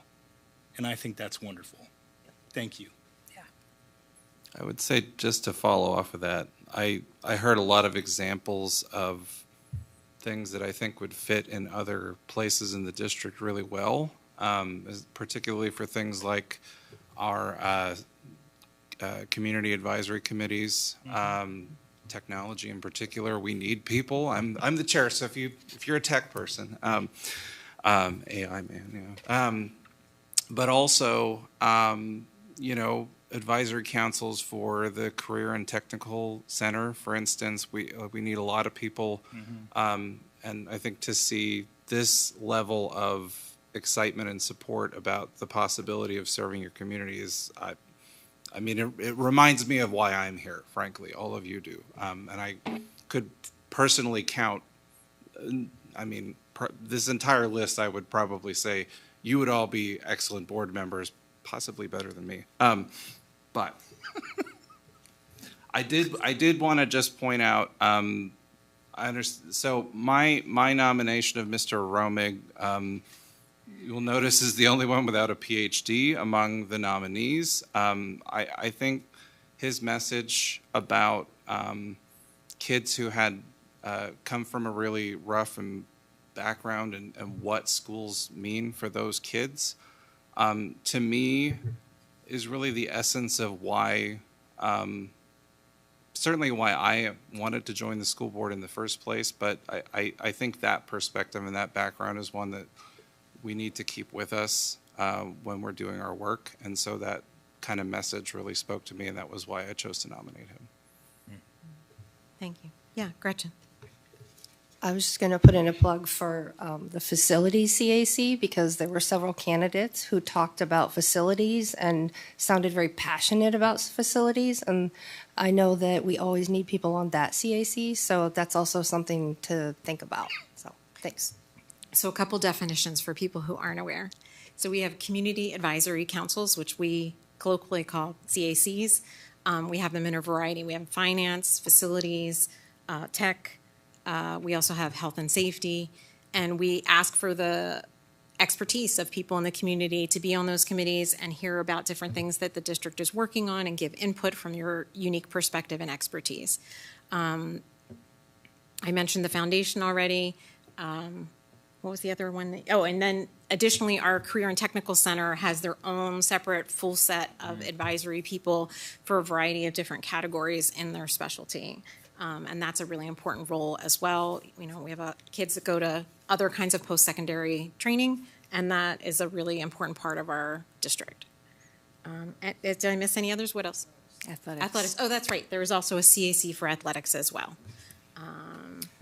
Is there a residency requirement for CACs? I don't believe so. They're just approved by the board, so Okay, because I was just going to say there's also the health and wellness safety CAC, and I think that some of the things that were spoken about had to do with safety, and a lot of people mentioned the issue that occurred last spring at the high school with a legitimate threat, and there are openings on that CAC as well, should anyone want to participate in that one. So just trying to match some of the things that we heard a lot about to some of the openings that we have, because we really need your talents, and we would appreciate your participation in those, no matter what happens, you know, tonight. Yeah, I'll echo that. Gretchen and I are the longest standing board members currently, and so we've participated in 3 different elections. And I can tell you, I don't think there's a single election we participated in that had 15 to 18 candidates. And so to have all of you come out, even though some people didn't show up tonight, just the fact that they filled out applications is really meaningful. And I know that a vacancy sometimes is really appealing compared to a campaign. But as many of you remarked, there's not a time where we need people more advocating for public education. Now is the time. And so regardless of what happens this evening or what happens in the election in November, I do hope you continue this passion, because frankly, I am leaving the board. This is my last term, and I really, I want to see excellent people like all of you step up and serve this community and keep everything moving in a forward direction. So that's my soapbox. Yeah, Dr. Anderson. I don't want to take a long time, but I want to echo what Peter said to say thank you to all of the candidates. It is really hard to sit up here as a sitting board member and to try to choose someone who's going to fill this role, especially only for effectively 5 or 6 months, especially if that individual might not be interested in continuing in the future. Like, I would say it took me my whole first year to figure out what was going on. So this is going to be a very steep learning curve. But we really appreciate everyone's interest, and I would highly encourage you to run for the board with this passion. It is out of my comfort zone in a big way, but I made it. We drug her kicking and screaming. But it's not super hard. You just have to be organized. And as someone said, I thought about it, but I was a little bit too late to get into it. You have to be aware of the timelines and the deadlines. And if you have questions about the process, feel free to ask us, because we're certainly happy to help answer questions and give information. So just, we're thrilled with the passion. We're thrilled with the interest. We don't usually get this many people at our board meetings. So we're just so happy to see everyone's passion for our school district. And thank you so much for your willingness to serve. And you've already done the hard part. You've spoken on camera. So like running for election, you have to give a little, well, you don't have to, but most people give a little interview with CNET. So you've already done that. You're ready to go. Okay. All right. Anything else to add from this side of the table? I'll just say ditto, just Yeah. to keep it short. Yeah. Yeah, Gretchen. I would just add to what Amy just said, in that if you do plan on running one day, this was part of your campaign. You've already started. Yep. Okay. All right. I think that wraps up our discussion. Are we talking about the candidates, the nominations, the nominees at all? Yeah, that's what we've been, that's not- now. So yeah, is we're there just something you'd not- like? Okay, no, it's just, I didn't know if we want to speak to individual ones or just. I think that's up to individual board members if they'd like to remark on something about specific candidates. I mean, did you want me to go down the list? I'm sorry, I'm just I not didn't know, following. I didn't know the format, I was just Yeah. asking. So this is that's just all. open floor for discussion for whether you want to discuss about options or you want to discuss specifics about a candidate or the candidate you're choosing to support. That's certainly, now is the time for that. I think that's hard. It's a little hard, so. Yeah. Okay. All right, I'll just say that I'm really, I'm going to say this the most boring way apparently, but I'm very energized to just have you all here tonight. And I'm going to be, don't be surprised if you get an email from me, because I'm always looking for people who are passionate about public education to come and do some of the work, whether it's a little bit or a lot. So just thank you for being here. I will say that in my responsibility to the board, I'm really highly concerned with consistency within the board. And so I'm going to be voting for Dr. Barlow because he already is on the ballot in November, and he garnered a large number of votes in the primary. And so I think the chance of him winning in November is so large that it makes sense for him to start his term now. But I don't want that vote to discourage anyone, because I've seen so much spark here tonight, and I really appreciate you coming out. Thank you. Okay, Yeah. I'd like to say something. Sure. Reading all of the resumes and everything else that we received, they were very impressive. They were very impressive. And I said, oh my God, this is going to be hard. And so this is not easy for us, because you guys, a lot of you are very good candidates. I just want to say that. I am going to be voting for Dr. Vanderhoff, and I had nominated her. And that's because I think she's very well qualified. I really like a lot of the community service she's doing. And I think as far as the members of the board is concerned, I do think that she'll be a really good replacement for Dan for what he stood for. And this is what we're looking for. And I just like the diversity on the board. I think that hearing different voices coming from different areas, I think it gives us more insights to issues that some of us don't really think about. And when Dan was on the board, he brought up these issues, and I was very thankful for that. And we spoke a lot about some of the things that he and I felt that probably some of the other board members didn't understand or appreciate. So that was one of the reasons that I was attracted to this candidate, because I felt that she basically was replacing Dan, even if it's for temporary, but at least it's kind of finishing his term. That's a good point. Other comments from this side? Oh, sorry. Yeah, sorry, Ann. Oh, that's okay. I'll just speak to my nomination. Similarly, I do think the expertise in terms of a medical background and the financial background and the life story that brings to your expertise would bring a lot to the board in terms of raising important issues. And so I'm very grateful that you put your name in. And I also am grateful to all the candidates and agree also. I mean, it's very hard for us right now because I hear Jackie and I think, yes, that makes good sense. And then I hear you and I think that makes good sense. And so I strongly, strongly encourage so many of you to run because we really can only vote for one. But we are deeply grateful. And like Aaron, I looked at your submissions and I was like, wow, they are so much more qualified than I am. So I really just so appreciate it. But I did want to at least speak to my nomination. So thank you very much. Yep. Did you guys want to add anything on this side of the table? No. I'm just saying, if I left, you could pick two.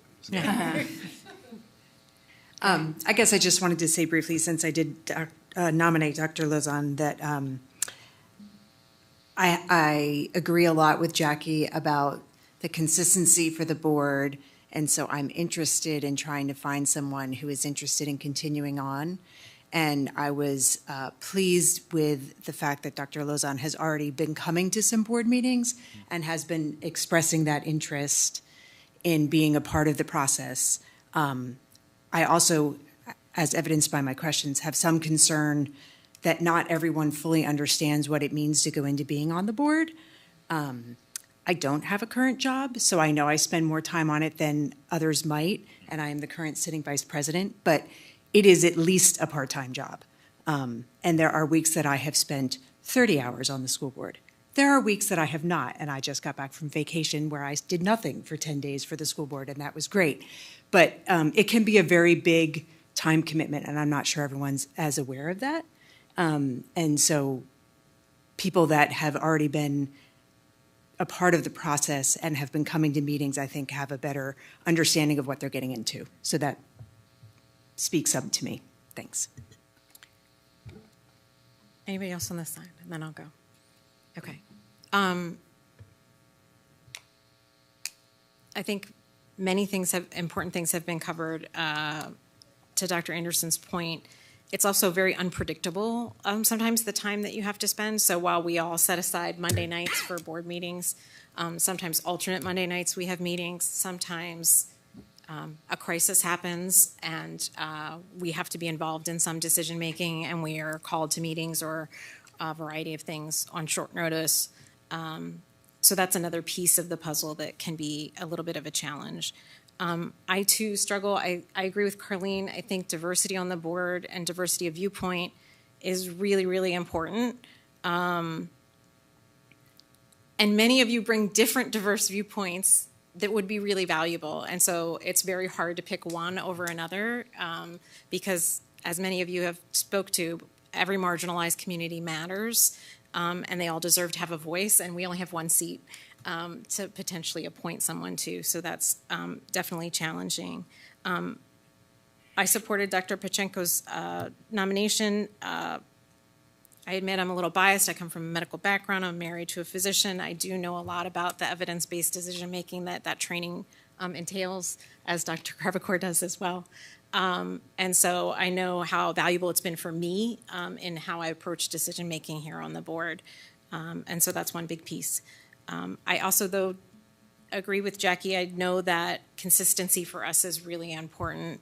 And as Dr. Anderson said, having a ramp already to that steep learning curve is a benefit for those who've been attending meetings really regularly and already know the topics we're discussing. So that's another kind of tough call. Okay? All right. I'm not going to say any more. Everybody's good? All right, then we're going to have a roll call. Dr. Lozon? Dr. Pacheco. Ms. Brandt? Dr. Barlow. Dr. Barlow. Dr. Kravicourt. Dr. Vanderhoff. Dr. Demo. Dr. Pachenko. Dr. Barlow. Mr. Romig.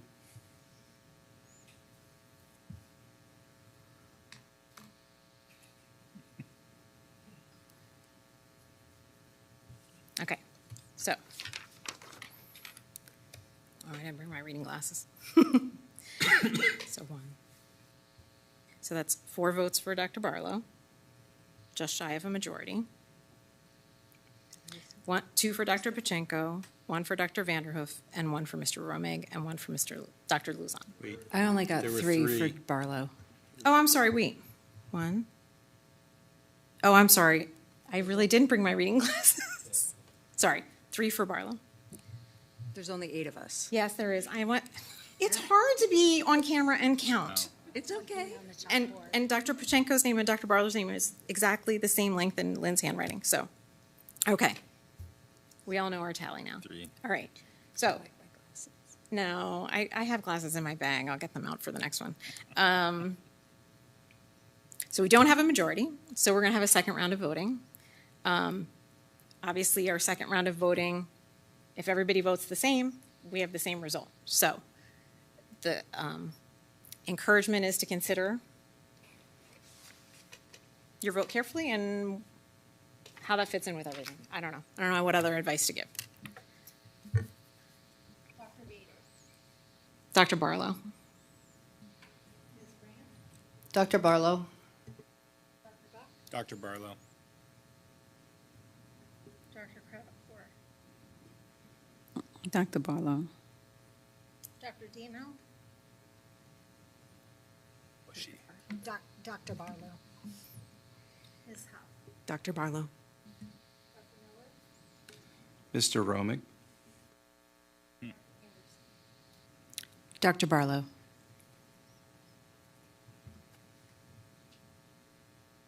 Okay.